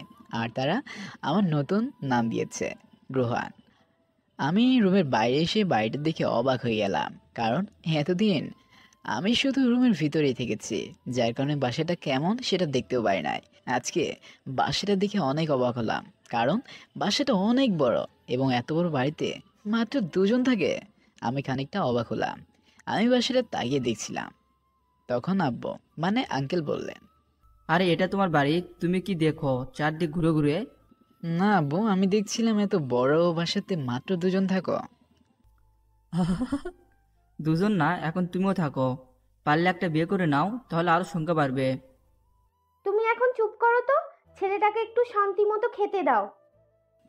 তারপর আমরা খাওয়া দাওয়া করে রুমে আসতে যাব। তখন তুমি তাড়াতাড়ি করে রেডি হয়ে নাও, তোমাকে নিয়ে শপিংয়ে যাব। ঠিক আছে, এই বলে আমি রুমে এসে রেডি হয়ে নিলাম। তারপর গাড়ি করে শপিং মলের দিকে রওনা দিলাম। শপিং মলে গিয়ে প্রথমে একটা মোবাইলের দোকানে গেলাম, সেখানে গিয়ে একটা মোবাইল কিনলাম। তারপর কিছু জামা কাপড় কিনে নিয়ে বাসায় এলাম। বাসায় এসে আমি আবার রুমে গেলাম। বিকেলে আব্বু আমাকে বলল, আচ্ছা, তুমি কি পর্যন্ত পড়াশোনা করছো সেটা কি তোমার মনে পড়ছে? আমার মনে হয় আমি অনার্স শেষ করেছি কিনা সেটা আমার মনে নাই। ঠিক আছে, তাহলে কালকা থেকে তুমি আমার সাথে অফিসে যাবে। কয়েকদিন পর থেকে যদি যায়, কোনো প্রবলেম আছে? ঠিক আছে, তুমি যেদিন থেকে যেতে চাও যেতে পারো। ওকে। তুমি চাইলে বাইরে গিয়ে ঘুরে আসতে পারো। ঠিক আছে, আমি তাহলে একটু আশেপাশে দিয়ে হেঁটে আসছি, কেমন? ওকে, যাও। আমি বাসার ভিতর থেকে বের হয়ে এলাম। দুজন গার্ড নিয়ে বাসার পাশে একটা পার্কে এলাম, এসে বসলাম। কিছুক্ষণ পর আমি খেয়াল করলাম আশেপাশে সবগুলো মেয়ে আমার দিকে তাকিয়ে আছে। আমি সেদিকে খেয়াল না করে পকেট থেকে ফোনটা বের করে একটা ফেসবুক অ্যাকাউন্ট খুললাম, কিছু ফ্রেন্ডকে অ্যাড করলাম। তখন হঠাৎ করে একটা মেয়ে এসে আমার পাশে বসলো এবং বলল, hi, hello, how are you? I am fine. আপনি? না মানে ইউ? আপনি কি বাংলা পারেন নাকি? কেন, আপনিও বাংলা পারেন নাকি? হ্যাঁ পারি, আমি বাংলাদেশি, কিন্তু ছোট থেকে এখানে থাকি। ও আচ্ছা, তোমার নাম কি? আমি রোহান, আপনার নাম কি? আমি ইরা। তোমার নামের মতো তুমিও অনেক কিউট। ইরা মানে মেয়েটি। ধন্যবাদ। আচ্ছা, আমরা কি ফ্রেন্ড হতে পারি? কেন, ফ্রেন্ড হওয়া কি জরুরি? আমার জন্য অনেক জরুরি মনে করি। আমার ভাবার জন্য কিছু সময় লাগবে। ঠিক আছে, ভাবো। আচ্ছা, তুমি কি পড়াশোনা করো? না, আমার পড়াশোনা শেষ করে আবার বিজনেস দেখাশোনা করছি। আপনি? আমিও পড়াশোনা শেষ করে আবার বিজনেসে সাহায্য করছি। ও আচ্ছা, তাহলে আমি আসি, কেমন? এখনই চলে যাবে? আচ্ছা, তোমার নাম্বারটা দিয়ে যাও। আমি প্রথম দেখাতে কাউকে আমার নাম্বারটা দেই না। কিন্তু ইরা কিছু বলার আগে আমি ওখান থেকে উঠে বাসায় চলে এলাম। বাসায় এসে রুমের ভেতরে শুয়ে আছি। তখন আব্বু আমার রুমে এসে বলল, কালকে আমাদের বাসায় একটা পার্টি আছে এবং সেখানে বড় বড় বিজনেসম্যান আসবে। কি কারণে কালকে বাসায় পার্টি দিয়েছ? আরে তুমি যে আমার ছেলেটা বলবো এবং সবাইকে তোমার সাথে পরিচয় করিয়ে দেব। ও আচ্ছা, ঠিক আছে। আব্বু আর কিছু না বলে চলে গেল। আমি খাটের উপর শুয়ে থেকে গেম খেলতে লাগলাম। গেম খেলতে খেলতে কখন যে ঘুমিয়ে গেছি নিজেও জানি না। ঘুম ভাঙলো আম্মুর ডাকে, ডিনার করার জন্য ডাকছে। আমি খাট থেকে নেমে ওয়াশরুমে গেলাম, ফ্রেশ হয়ে বাইরে এসে নিচে এলাম। তারপর ডিনার করে আবার রুমে চলে এলাম। রুমে এসে কিছুক্ষণ মোবাইল টিপে ঘুমিয়ে গেলাম। সকালবেলা ঘুম থেকে উঠে ফ্রেশ হয়ে একটু ছাদে গেলাম। ছাদের উপর একটা দোলনা আছে, সেখানে বসলাম। বসে সকালে আবহাওয়া উপভোগ করতে লাগলাম। কিছুক্ষণ বসে থাকার পর নাস্তা করার জন্য ডাক পড়লো। আমি গিয়ে নাস্তা করে নিলাম। তারপর আর কি করব, একটু বাসার বাইরে এলাম। বাসার সামনে রাস্তা দিয়ে হাঁটছিলাম। হাঁটতে হাঁটতে একটা ভার্সিটির সামনে এলাম। দেখছিলাম ভার্সিটিতে ক্লাস শেষ হয়েছে। আমি সেদিকে তাকিয়ে না থেকে আবার বাসার দিকে যেতে লাগলাম। বাসায় এসে আমি রুমে চলে এলাম। আজকে যে বাসায় পার্টি আছে সেটা আমার মনে ছিল না। আমি রুমে এসে টিভি দেখতে লাগলাম। সন্ধ্যার দিকে পার্টি শুরু হবে, তাই বিকেলবেলা একে একে সবাই আসতে লাগলো। আমি রুমের ভিতর থেকে রেডি হয়ে বের হয়ে এলাম। রেডি হয়ে বাইরে এসে আমি দেখলাম অনেক লোক চলে এসেছে। আমি নিচে যেতেই আব্বু আমাকে ডাক দিল। আমি তার কাছে গেলাম। আব্বুর কাছে যাওয়ার পর আব্বু তার বিজনেস পার্টনারদের সাথে পরিচয় করে দিতে লাগলেন। আব্বু পরিচয় করে দিচ্ছিলেন, তখন একটা মেয়েকে দেখলাম ইরার মতো। আসলে এটা ইরার মতো দেখতে না, ইরাই ছিল। হীরাকে দেখে আমি কিছু বলতে যাব, তার আগে হীরা নিজেই বলল, আরে রোহান, তুমি এখানে? হ্যাঁ, এটা আমার বাসা। ও, তাহলে তুমি আঙ্কেলের ছেলে? আমি এবং ইরা কথা বলছিলাম, তখন আব্বু বলল, ওই তোরা দুজন দুজনকে আগে থেকে চিনো নাকি? আসলে ওর সাথে আমার পার্কে পরিচয় হয়। তাহলে আর তোদের কি পরিচয় করাবো? আর এটা হলো ইরার বাবা। আব্বু এক লোককে দেখিয়ে বললেন। তাই নাকি? তাহলে আঙ্কেল কেমন আছেন? এই তো আঙ্কেল ভালো। শোন, আমার বিজনেস পার্টনার এবং আমার সবচেয়ে কাছের বন্ধু। তাহলে এখন আমি যাই। ঠিক আছে, যাও। আব্বু এবং ইরার বাবা কথা বলতে লাগলো। আমি গিয়ে সোফায় বসলাম। সোফায় বসার পর কয়েকজন ছেলে এবং মেয়ে এলো আমার সাথে কথা বলতে। সবার সাথে পরিচয় হলাম। সবার সাথে কথা বলে ভালো লাগলো। আমি সবার সাথে কথা বলছিলাম, তখন ইরা এসে আমাকে নিয়ে গেল। ইরা আমাকে নিয়ে ছাদের উপর চলে গেল। আপনি আমাকে এখানে নিয়ে এলেন কেন? এই, আমাকে আপনি করে বলছো কেন? তুমি করে বলবে। আর আজকেতে আমরা বন্ধু। ঠিক আছে, বলবো। এখন বলো, আমাকে এখানে কেন নিয়ে এলে? এমনি একটু কথা বলতে। আচ্ছা, এবার তোমার নাম্বার দাও। আমার নাম্বার দিয়ে তুমি কি করবা? দাও তো, আমার লাগবে।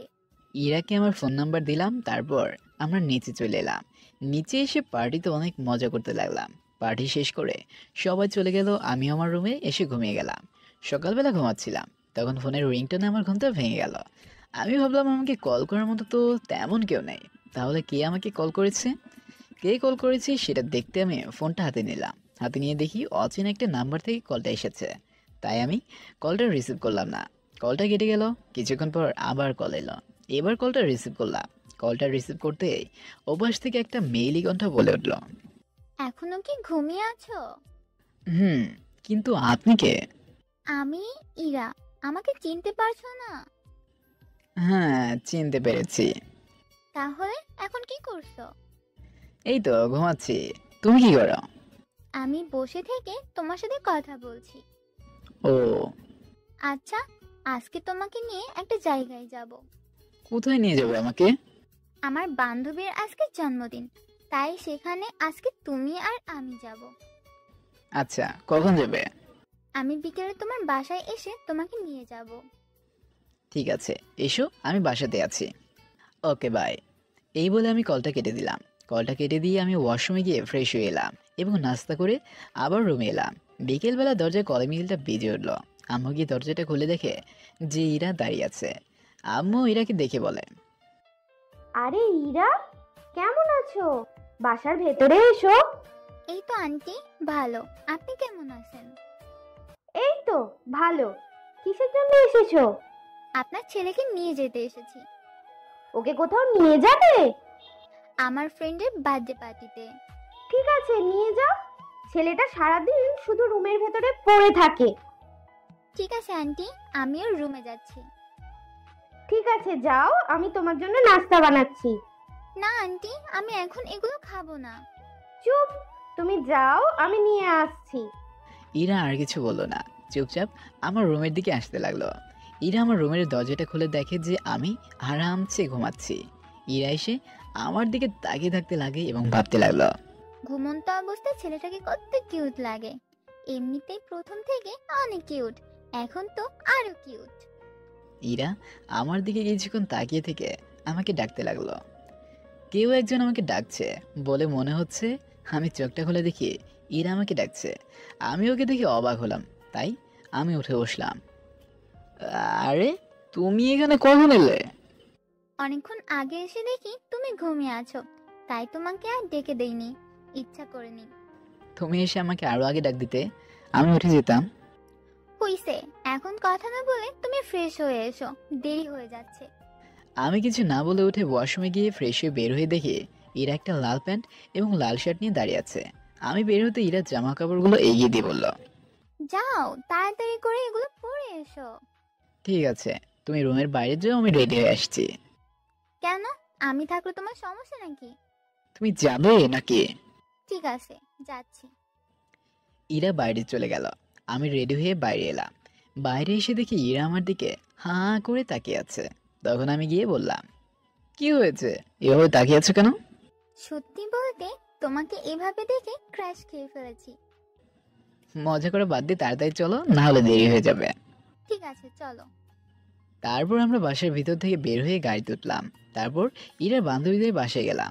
ইরার বান্ধবীদের বাসায় এসে গাড়িটা পার্কিং করলাম। তারপর আমি এবং ইরা বাসার ভিতরে গেলাম। বাসার ভিতরে গিয়ে দেখি বাসাটা অনেক সুন্দর করে সাজানো। আমি এবং ইরা সোজা ইরা বান্ধবীর কাছে গেলাম। ইরা ওকে গিফট করলো এবং শুভেচ্ছা জানালো।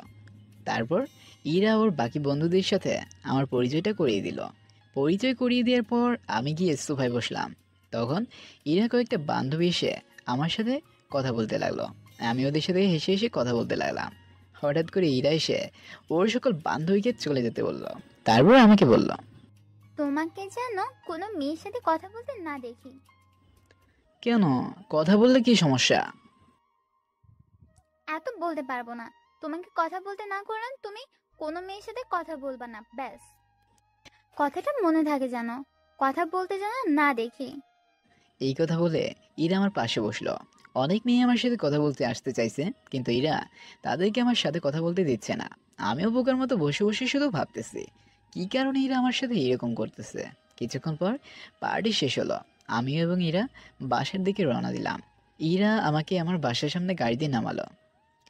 আমি গাড়ি থেকে নামতে যাব তখনই ইরা আমার হাতটা টান দিয়ে বলল, আচ্ছা, একটা কথা বলবো? কি কথা বলবা, তাড়াতাড়ি বলো। আচ্ছা, তুমি কি কাউকে ভালোবাসো? না, আমি কাউকে ভালোবাসি না, আর আমি ভালোবাসা পছন্দও করি না।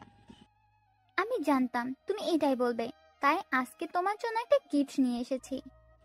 আচ্ছা, কি গিফট দাও দেখি। তাহলে চোখটা বন্ধ করো। আমি ইরার কথা মতো চোখটা বন্ধ করে দিলাম। হঠাৎ করে ইরা আমার ঠোঁটের সাথে ওর ঠোঁটটা মিশিয়ে দিল। আমি অনেকটাই অবাক হলাম ওর এরকম কাজে। আমি ইরাকে ছাড়ানোর চেষ্টা করলাম, কিন্তু আমি যতই ছাড়ানোর চেষ্টা করি ইরা ততবারই আমাকে শক্ত করে জড়িয়ে ধরে, আমার ঠোঁটে কামড় দেয়। তবু আমি ছাড়ানোর চেষ্টা করেই যাচ্ছি, কিন্তু পারছি না। 5 মিনিট পর ইরা আমাকে ছেড়ে দিল। ইরা ছেড়ে দেওয়ার সাথে সাথে আমি ইরাকে কষে একটা থাপ্পড় দিলাম। থাপ্পড় খাওয়ার জন্য ইরা মোটেও প্রস্তুত ছিল না। ইরা গালে হাত দিয়ে আমার দিকে তাকিয়ে আছে।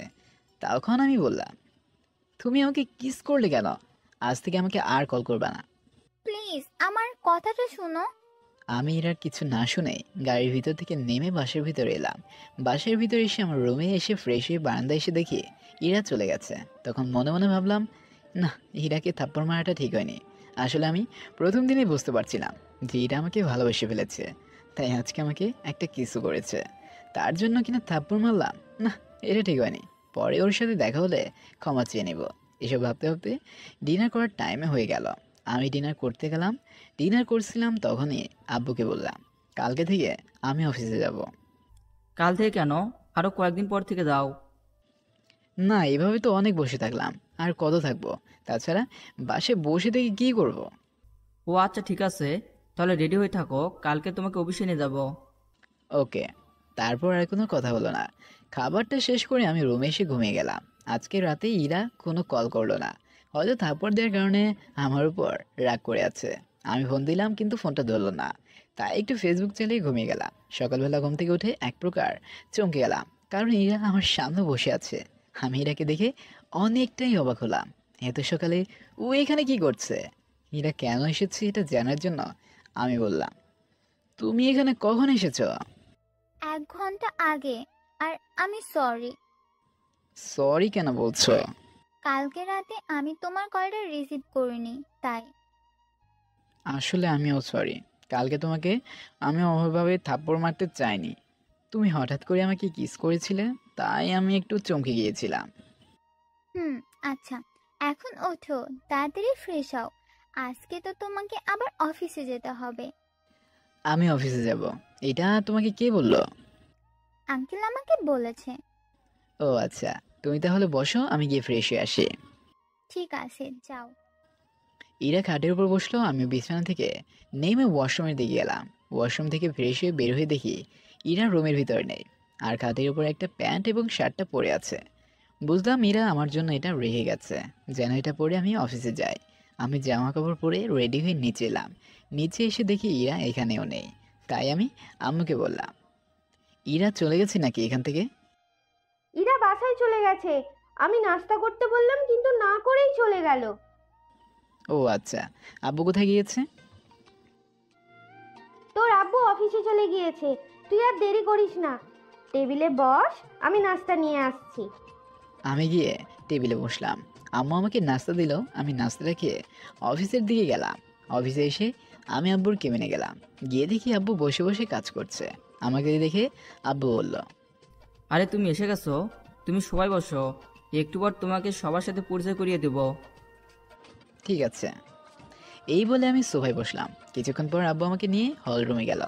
আমি গিয়ে চেয়ারে বসলাম। কিছুক্ষণ পর আব্বু আমাকে সবার সাথে পরিচয় করিয়ে দিলেন। পরিচয় করিয়ে দিয়ে আমাকে কেবিনে নিয়ে এলেন। এরপর আমাকে আমার কাজটা বুঝিয়ে দিলেন। আমার কাজটা খুব তাড়াতাড়ি করে শিখে গেলাম। সারাদিন অফিসের থেকে বাসায় চলে এলাম। রাতে ইরা আমাকে কল করে বলল, আজকে অফিসের প্রথম দিন, কেমন কাটলো? এই তো ভালো, তোমার দিন কেমন কাটলো? আমারও ভালো। আচ্ছা, কি করছো? বসে আছি, তুমি কি করছো? আমি শুয়ে আছি। ডিনার করছো? হ্যাঁ করেছি, তুমি করেছো? করেছি। কালকে কি অফিসে যাবে? হ্যাঁ কালকে অফিসে যেতে হবে। কেন, কি করবে? না, কালকে তোমার অফিস আছে কিনা তাই বললাম আর কি। ও আচ্ছা, ঠিক আছে। আচ্ছা, তাহলে ঘুমিয়ে পড়ো, কালকে তো আবার অফিসে যেতে হবে। ওকে, গুড নাইট। এই বলে ইরা কলটা কেটে দিল। তারপর ঘুমিয়ে গেলাম। পরের দিন অফিসে গেলাম। এইভাবে কেটে গেল 3টা মাস। এই 3 মাসে ইরা এবং আমার বন্ধুত্ব আরও শক্ত হয়েছে। ইরা আমাকে ভালোবেসেছে সেটা আমি এখন বুঝতে পেরেছি। সত্যি বলতে এই 3 মাসে আমিও ইরাকে ভালোবেসে ফেলেছি। একদিন বিকেলবেলায় আমি অফিসে কাজ করছিলাম, তখন ইরা আমাকে কল করে বলল, কোথায় আছো? এই তো অফিসে আছি। কেন? একটু পার্কে আসতে পারবে? তোমাকে একটা কথা বলার আছে। ঠিক আছে, তুমি থাকো, আমি আসছি। তাড়াতাড়ি করে আসো। আসছি। এই বলে আমি কলটা কেটে দিলাম। তারপর ম্যানেজারকে বলে অফিস থেকে বের হয়ে গাড়িতে করে পার্কে এলাম। পার্কে এসে দেখি ইরা বসে আছে। আজকে মেয়েটা শাড়ি পরে এসেছে। ইরা এমনিতে অনেক সুন্দরী, তবে আজকে ওকে আরও সুন্দর লাগছে। আমি গাড়ি থেকে নেমে ইরার কাছে গিয়ে বললাম, বলো কি বলবা? এত তাড়াহুড়া কিসের? তুমি এখানে বসো, আমি তোমাকে বলছি। আমি বেঞ্চে বসলাম। তারপর ইরা বলল, এবার তোমার চোখটা বন্ধ করো। কেন আজকে আবার চোখ? আরে করো, আজকে আর কিস করবো না, একটা কথা বলবো। আমি ইরার কথা মতো চোখটা বন্ধ করলাম। তার কিছুক্ষণ পর ইরা আমাকে চোখ খুলতে বলল। আমি ইরার কথা মতো চোখটা খুলে দেখে ইরা আমার সামনে হাঁটু গেড়ে হাতে একটা গোলাপ ফুল নিয়ে আমার দিকে বাড়িয়ে দিয়ে বলতে লাগলো, অনেকদিন ধরে তোমাকে একটা কথা বলতে চেয়েছিলাম, কিন্তু বলতে পারিনি। আজকে তোমাকে সেই কথাটা বলবো।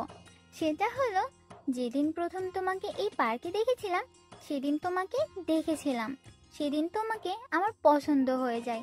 তারপর তোমার সাথে যখন পরিচয় হয় যে তুমি আঙ্কেলের ছেলে, তখন আমি তোমার সাথে বন্ধুত্ব করি। তখন থেকে আস্তে আস্তে তোমাকে আমার ভালো লেগে যায়। ভালো লাগতে লাগতে কখন যে তোমাকে ভালোবেসে ফেলেছি সেটা নিজেও জানি না। তাই আজকে তোমাকে বলতে চাই, তুমি কি আমার বাকিটা জীবন চলার সঙ্গী হবে? রোজ সন্ধ্যায় বারান্দায় বসে থেকে 1 কাপে দুজনে কফি খাওয়ার সঙ্গী হবে? সর্বশেষে এটাই বলতে চাই, আই লাভ ইউ রোহান। আমি ইরার কথা শুনে কি বলবো সেটাই বুঝতেছি না। আসলে এই কয়েকদিন আমিও ইরাকে ভালোবেসে ফেলেছি, সেটা আমি নিজেও জানি না। তাই আমি ইরাকে বললাম, তোমাকে আমার সবকিছু হওয়ার অধিকারটাই দিব। সত্যি? হ্যাঁ পাগলি, সত্যি। সাথে সাথে ইরা উঠে আমাকে জড়িয়ে ধরে কেঁদে দিল। আমিও ইরাকে জড়িয়ে ধরে বললাম, কাঁদলে তোমাকে একদম পেতনির মতো লাগে। প্রতি বলো আর যাই বলো, আমি কিন্তু তোমার, এটা মনে রেখো। আমি হাসতে হাসতে ইরাকে জড়িয়ে ধরলাম। ইরা আমাকে জড়িয়ে ধরলো। অনেকক্ষণ জড়িয়ে ধরে তাকার পর বললাম, ইরা এবার তো ছাড়ো, আর কতক্ষণ জড়িয়ে থাকবে? আর একটু থাকি না। সন্ধ্যা হয়ে যাচ্ছে, তোমাকে তো আবার বাসায় যেতে হবে। এখন বাসায় যাব না, তোমাকে নিয়ে আমি ফুচকা খেতে যাব। যাবে না আমার সাথে? দেখলাম ইরা ফুচকা খেতে পছন্দ করে, তাহলে ওকে নিয়ে না হয় নিয়ে খেয়ে আসি। ঠিক আছে চলো, কিন্তু এখানে ভালো ফুচকা পাওয়া যায় কোথায়? আমি থাকতে চিন্তা করতেছো কেন? চলো আমার সাথে, আমি তোমাকে নিয়ে যাচ্ছি। ঠিক আছে চলো তাহলে যাও যাক। তারপর আমরা পার্ক থেকে বের হয়ে ইরার সাথে গেলাম। কিছুক্ষণ পর ইরা আমাকে নিয়ে একটা ফুচকার দোকানে এলো। ফুচকার দোকানে এসে ইরা 2 প্লেট ফুচকা অর্ডার করলো। এত ফুচকা কে খাবে? আমি আর তুমি খাবো। কিন্তু আমি তো ফুচকা বেশি খাই না। আমি থাকতে তোমাকে চিন্তা করতে হবে না। আমি আর কিছু বললাম না। আমি জানি ওর সাথে কথাই বলতে পারবো না। কিছুক্ষণ পর 2 প্লেট ফুচকা নিয়ে এলো। আমি একটা খেলাম, ইরাও একটা খেলো। তারপর ইরা আমাকে বলল, আমাকে একটা ফুচকা খাইয়ে দাও না। আমি পারবো না, তুমি নিজে খাও। তুমি আমাকে না খাইয়ে দিলে আমি খাবো না। ইরা গাল ফুলিয়ে কথাটা বলল। ইরাকে গাল ফোলা অবস্থায় দেখে আমি অনেকটা হাসি পাচ্ছিল, তাই আমি একটা ফুচকা হাতের ভিতর দিয়ে বললাম, নাও হা করো। সাথে সাথে ইরা হা করে ফুচকাটা খেয়ে নিল। তারপর ইরা আমার সামনে একটা ফুচকা তুলে বলল, নাও এবার তুমি হাতে করো, আমি তোমাকে খাইয়ে দিব। আমি হা করলাম, ইরা আমাকে খাইয়ে দিল। এভাবে আমরা ফুচকা খাওয়া শেষ করে বিলটা দিয়ে বাসার দিকে যেতে লাগলাম। আমি ইরা বাসার সামনে এসে ইরাকে গাড়ি থেকে নামিয়ে দিব, তখন ইরা আমার গালে একটা কিস করে চলে গেল। আমি ওইটার গালে একটা কিস করলাম। তারপর ইরা আমাকে বিদায় দিয়ে বাসায় চলে গেল। আমিও বাসার দিকে গেলাম। বাসায় এসে নিজের রুমে যাওয়ার পর হঠাৎ করে ফোনটা বেজে উঠল। আমি ফোনের দিকে তাকিয়ে দেখি ইরা আমাকে কল করেছে, তাই আমি কলটা রিসিভ করলাম। তখন অবশ্য থেকে ইরা আমাকে বলতে লাগলো, ঠিকমতো বাসায় পৌঁছে গেছো তো? হ্যাঁ, এইমাত্র বাসায় আসলাম, এখন ফ্রেশ হতে যাব। ঠিক আছে, তাহলে এখন ফ্রেশ হতে যাও। ডিনার করার পর তোমাকে কল করব। ঠিক আছে, তাহলে এখন রাখি। রাখো এবং তাড়াতাড়ি ফ্রেশ হও। আমি কিছু না বলে কলটা কেটে দিলাম। তারপর ওয়াশরুমে গিয়ে ফ্রেশ হয়ে এলাম। ফ্রেশ হয়ে নিচে এসে দেখি সবাই আমার জন্য খাবার টেবিলে বসে আছে। আমিও গিয়ে বসলাম। তখন আব্বু বলল, আজকে নাকি তুমি অফিস থেকে চলে গিয়েছিলে? একটা কাজে গিয়েছিলাম। আর শোন, ইরার বাবা আমাকে ইরার সাথে তোমার বিয়ের প্রস্তাব দিয়েছে। তুমি কি বলো, বিয়ে করবে ইরাকে? এই কথা শুনে আমি আর কি বলবো, এত মেঘ না চৈতে জল। তখন আমি আব্বুকে বললাম, এত তাড়াতাড়ি কিসের জন্য? সবই আজকে প্রপোজটা অ্যাকসেপ্ট করলাম, কিছুদিন প্রেম করি, তারপর না আমি বিয়ে করবো। কথাটা বলে আমি জিহ্বায় কামড় দিলাম। কি বলছো? আজকে এরা তোমাকে প্রপোজ করেছিল? আমিও হ্যাঁ বলে দিলাম। তুমি রাজি নাকি বিয়ে করবে না? বিয়ে করবো, তবে এখন না, কিছুদিন পর। ঠিক আছে, তোমরা যখন চাও তখনই তোমাদের বিয়ে দিব, তাছাড়া বিয়ে দিব না। ঠিক আছে। তারপর আর কোনো কথা বললাম না, চুপচাপ খাবারটা খেয়ে রুমে চলে এলাম। ঘুমানোর জন্য প্রস্তুত হচ্ছিলাম, তখন ইরা আমাকে কল করলো। আমি কলটা রিসিভ করে বললাম, তুমি আমাকে এত বড় মিথ্যা কথা বলতে পারলা? আমি কি বলেছি?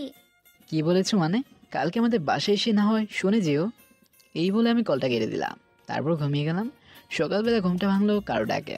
আমি চোখটা খুলে দেখি যে ইরা আমাকে ডাকছে। ইরাকে দেখে আমি বললাম, কি হয়েছে, আমাকে ডাকছো কেন?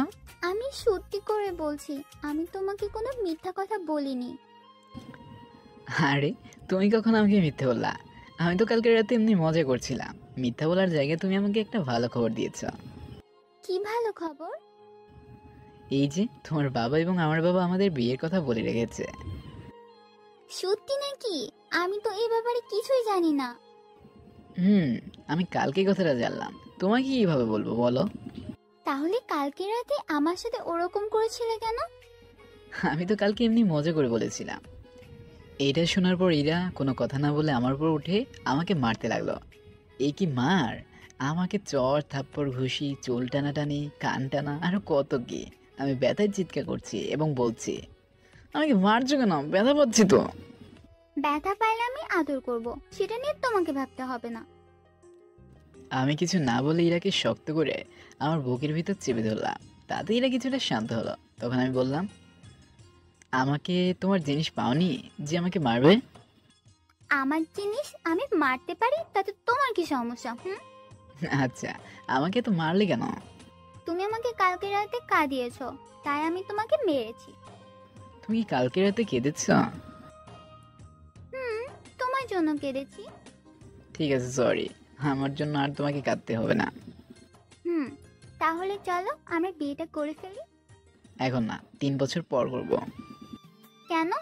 এত পরে কেন বিয়ে করবে? দেখো, আমি তো এইমাত্র আব্বুর বিজনেস দেখাশোনা করছি। আমি নিজে পায়ে দাঁড়াতে চাই, তাই 3 বছর পর বিয়ে করব। ঠিক আছে, তুমি যা বলবে তাই হবে। এখন ফ্রেশ হতে যাও। তুমি তাহলে নিচে নাস্তার টেবিলে অপেক্ষা করো, আমি আসছি। না, আমি তোমার সাথে যাব। যাও, তুমি ফ্রেশ হয়ে এসো। তাহলে তুমি এখানে বসো, আমি আসছি। এই বলে আমি বিছানা থেকে নেমে ওয়াশরুমে গেলাম। তারপর ফ্রেশ হয়ে এসে নাস্তা করে অফিসে গেলাম 3 বছর পর। এইভাবে দেখতে দেখতে 3টা বছর কেটে গেছে। এখন আমি আব্বুর বিজনেস দেখাশোনাই করি। এবং নিজের নামও বানিয়েছি। এবং আমার এবং ইরার ভালোবাসা অনেক শক্ত হয়ে গেছে। এখন আমাদের বিয়ের কথা চলছে। ঠিক করা হলো যে আমাদের বিয়েটা বাংলাদেশে হবে। তো একদিন সকালবেলা আমি অফিসে যাওয়ার জন্য সিঁড়ি দিয়ে নামছিলাম। আমার সামনে ইরা ছিল, আমি নিচে নামছিলাম। হঠাৎ করে আমার পা ফসকে সিঁড়ি দিয়ে গড়িয়ে গড়িয়ে নিচে পড়লাম। আমাকে পড়তে দেখে এটা জোরে করে একটা চিৎকার দিল। সেই চিৎকার শুনে আব্বু এবং আম্মু আমাদের দিকে তাকালো। আমার দিকে তাকিয়ে দেখে আমি নিচে পড়ে গেছি এবং আমার মাথা দিয়ে অনেক রক্ত বের হচ্ছে। সাথে সাথে আব্বু আমার কাছে এলো। ইরা তো আমার মাথায় রক্ত দেখে কান্না করতে শুরু করে দিয়েছে। তারপর আর কিছু মনে নেই। যখন চোখটা খুললাম তখন দেখি আমি হাসপাতালের বেডে শুয়ে আছি। পাশে একটা মেয়ে বসে আছে। মেয়েটি আর কেউ না, ইরা। ইরা যখন দেখলো আমার জ্ঞানটা ফিরেছে, সাথে সাথে ডাক্তারকে ডাক দিল। ডাক্তারের সাথে আব্বু আম্মুও এলো, কিন্তু আমি কাউকে চিনতে পারছিলাম না। ডাক্তার আমাকে চেক করে বলল যে আমার স্মৃতি ফিরে এসেছে এবং আমি এখন আর কাউকে চিনতে পারবো না। এটা শোনার পর আম্মু, ইরা, আব্বু কান্নায় ভেঙে পড়ল। তখন আমি বললাম, আমি এখানে কেন, আর আপনারা কে? তুমি আমাকে চিনতে পারছো না? আমি তোমার ইরা, এবং এটা তোমার আব্বু, এবং এটা তোমার আম্মু। ইরা আব্বু আম্মুকে দেখিয়ে আমাকে কথাটা বলল। আমার মনে পড়ছে না, তবে আপনাদের আমি দেখেছি। কি হয়েছিল আমার সাথে? আমাকে সবাই সব ঘটনাটা খুলে বলল, কিভাবে এখানে এসেছি। কথাটা শুনে আমি বললাম, তাহলে আম্মু তুমি দৌড়ে দাঁড়িয়ে আছো কেন? আমার কাছে এসো, আমি তোমাদের ছেড়ে কখনো যাব না। এই কথা শুনে আম্মুর সাথে সাথে আমাকে জড়িয়ে ধরে বলল, আমি ভেবেছিলাম তোর সবকিছু মনে করার পর আমাদের ছেড়ে চলে যাবি। তোমরা আমাকে এতদিন দেখেছো, আমি তোমাদের কেমন করে ছেড়ে যাই বলো? আমাকে তোমার কাছে নিবে না? না, আমি তোমাকে নেব না। মজা করে এটা বললাম। ইরা এটা শুনে কেবিন থেকে বের হয়ে গেল। তখন আব্বু বলল, তুমি কেন মেয়েটার সাথে এরকম করলে বলো তো? তোমরা বাইরে গিয়ে ওকে ভিতরে পাঠিয়ে দাও। আব্বু এবং আম্মু বাইরে গিয়ে ইরাকে ভিতরে পাঠিয়ে দিল। ইরা ভিতরে এসে আমার বেডে বসলো। আমি ইরাকে আমার বুকের ভিতর টেনে নিলাম। তখন ইরা আমাকে বলল, আমি ভেবেছিলাম তোমার স্মৃতি ফিরে আসার পর তুমি আমাকে ভুলে যাবে। আমি তোমাকে ভুলবো কেন?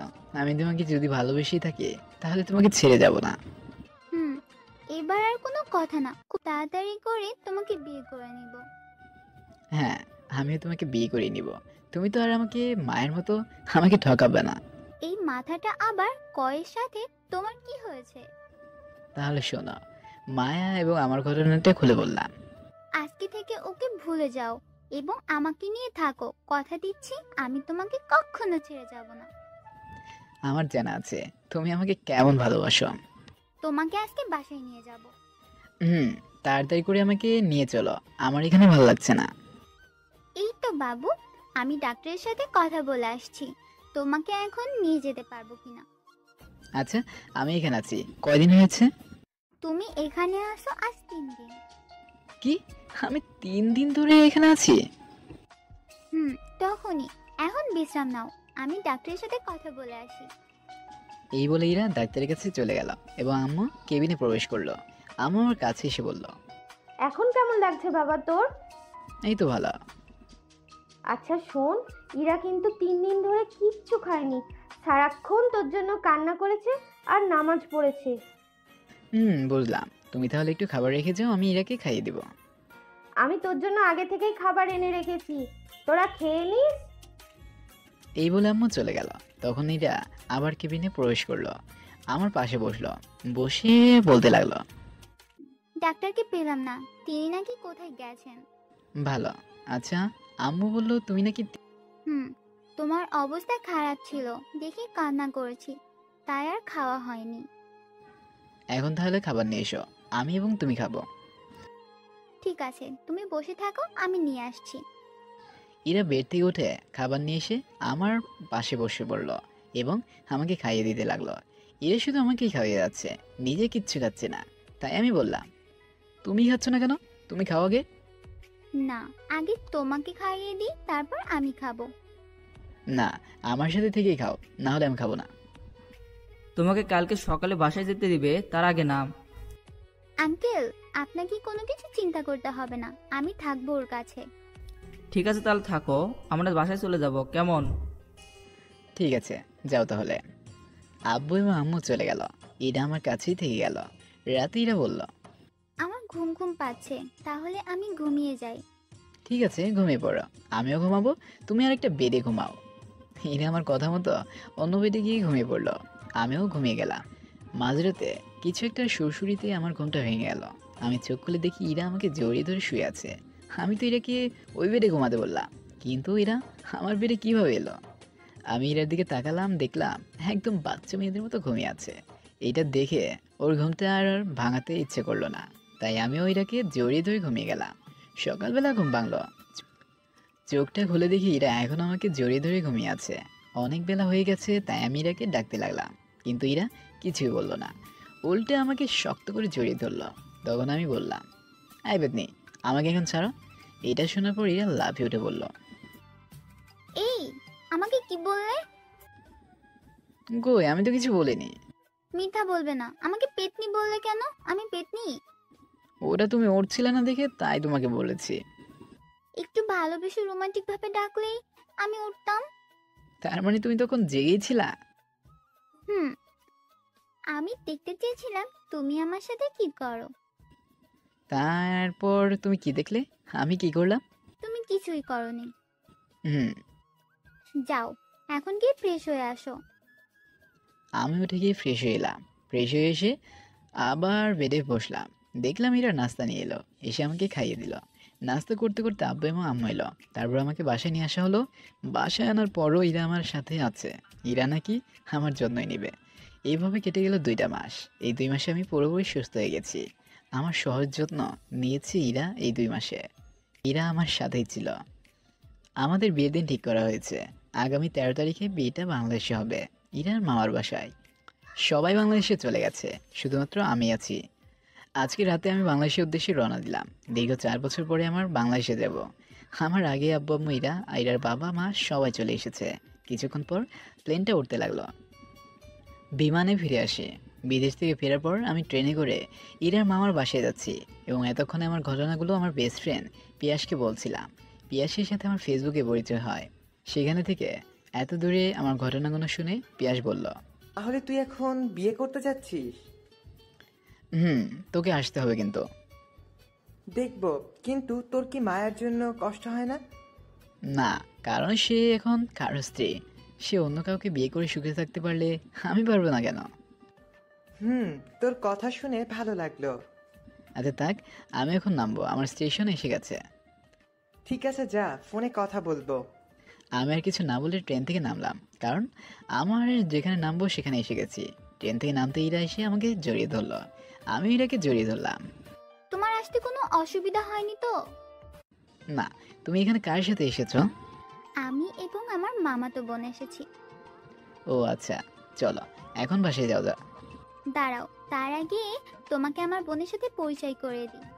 এই বলে এরা একটা মেয়েকে ডাক দিল। মেয়েটা অবস্থা হয়ে কার সাথে যেন কথা বলছিল। এরা ডাক দেওয়াতে আমাদের দিকে ঘুরে দেখালো। তারপর মেয়েটি আমাদের কাছে এলো। আমি মেয়েটাকে দেখে অবাক হলাম, কারণ মেয়েটা আর কেউ না, মেয়েটা হলো মায়া। আমি মায়াকে দেখে অবাক হলাম, মায়াও আমাকে দেখে অবাক হয়েছে। আমি মায়াকে দেখলাম আগের থেকে আরো সুন্দর হয়ে গেছে।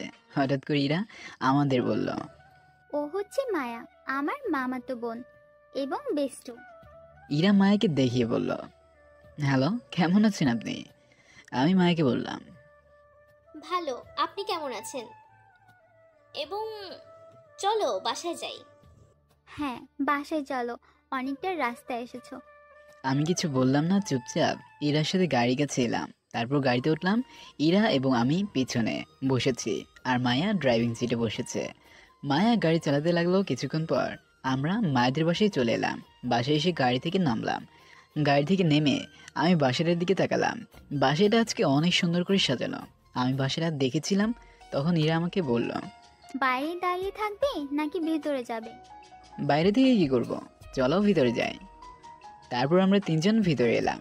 ভিতরে আসার পর ইরা মায়াকে বলল, মায়া, তুই একটু ওকে ওর রুমে নিয়ে যা। ঠিক আছে, আসো আমার সাথে, মায়া আমাকে বলল। তারপর মায়া আমাকে একটা রুমে নিয়ে এলো। তারপর আমাকে বলল, তুই বেঁচে আছিস? আমি ভেবেছিলাম তুই আর নেই।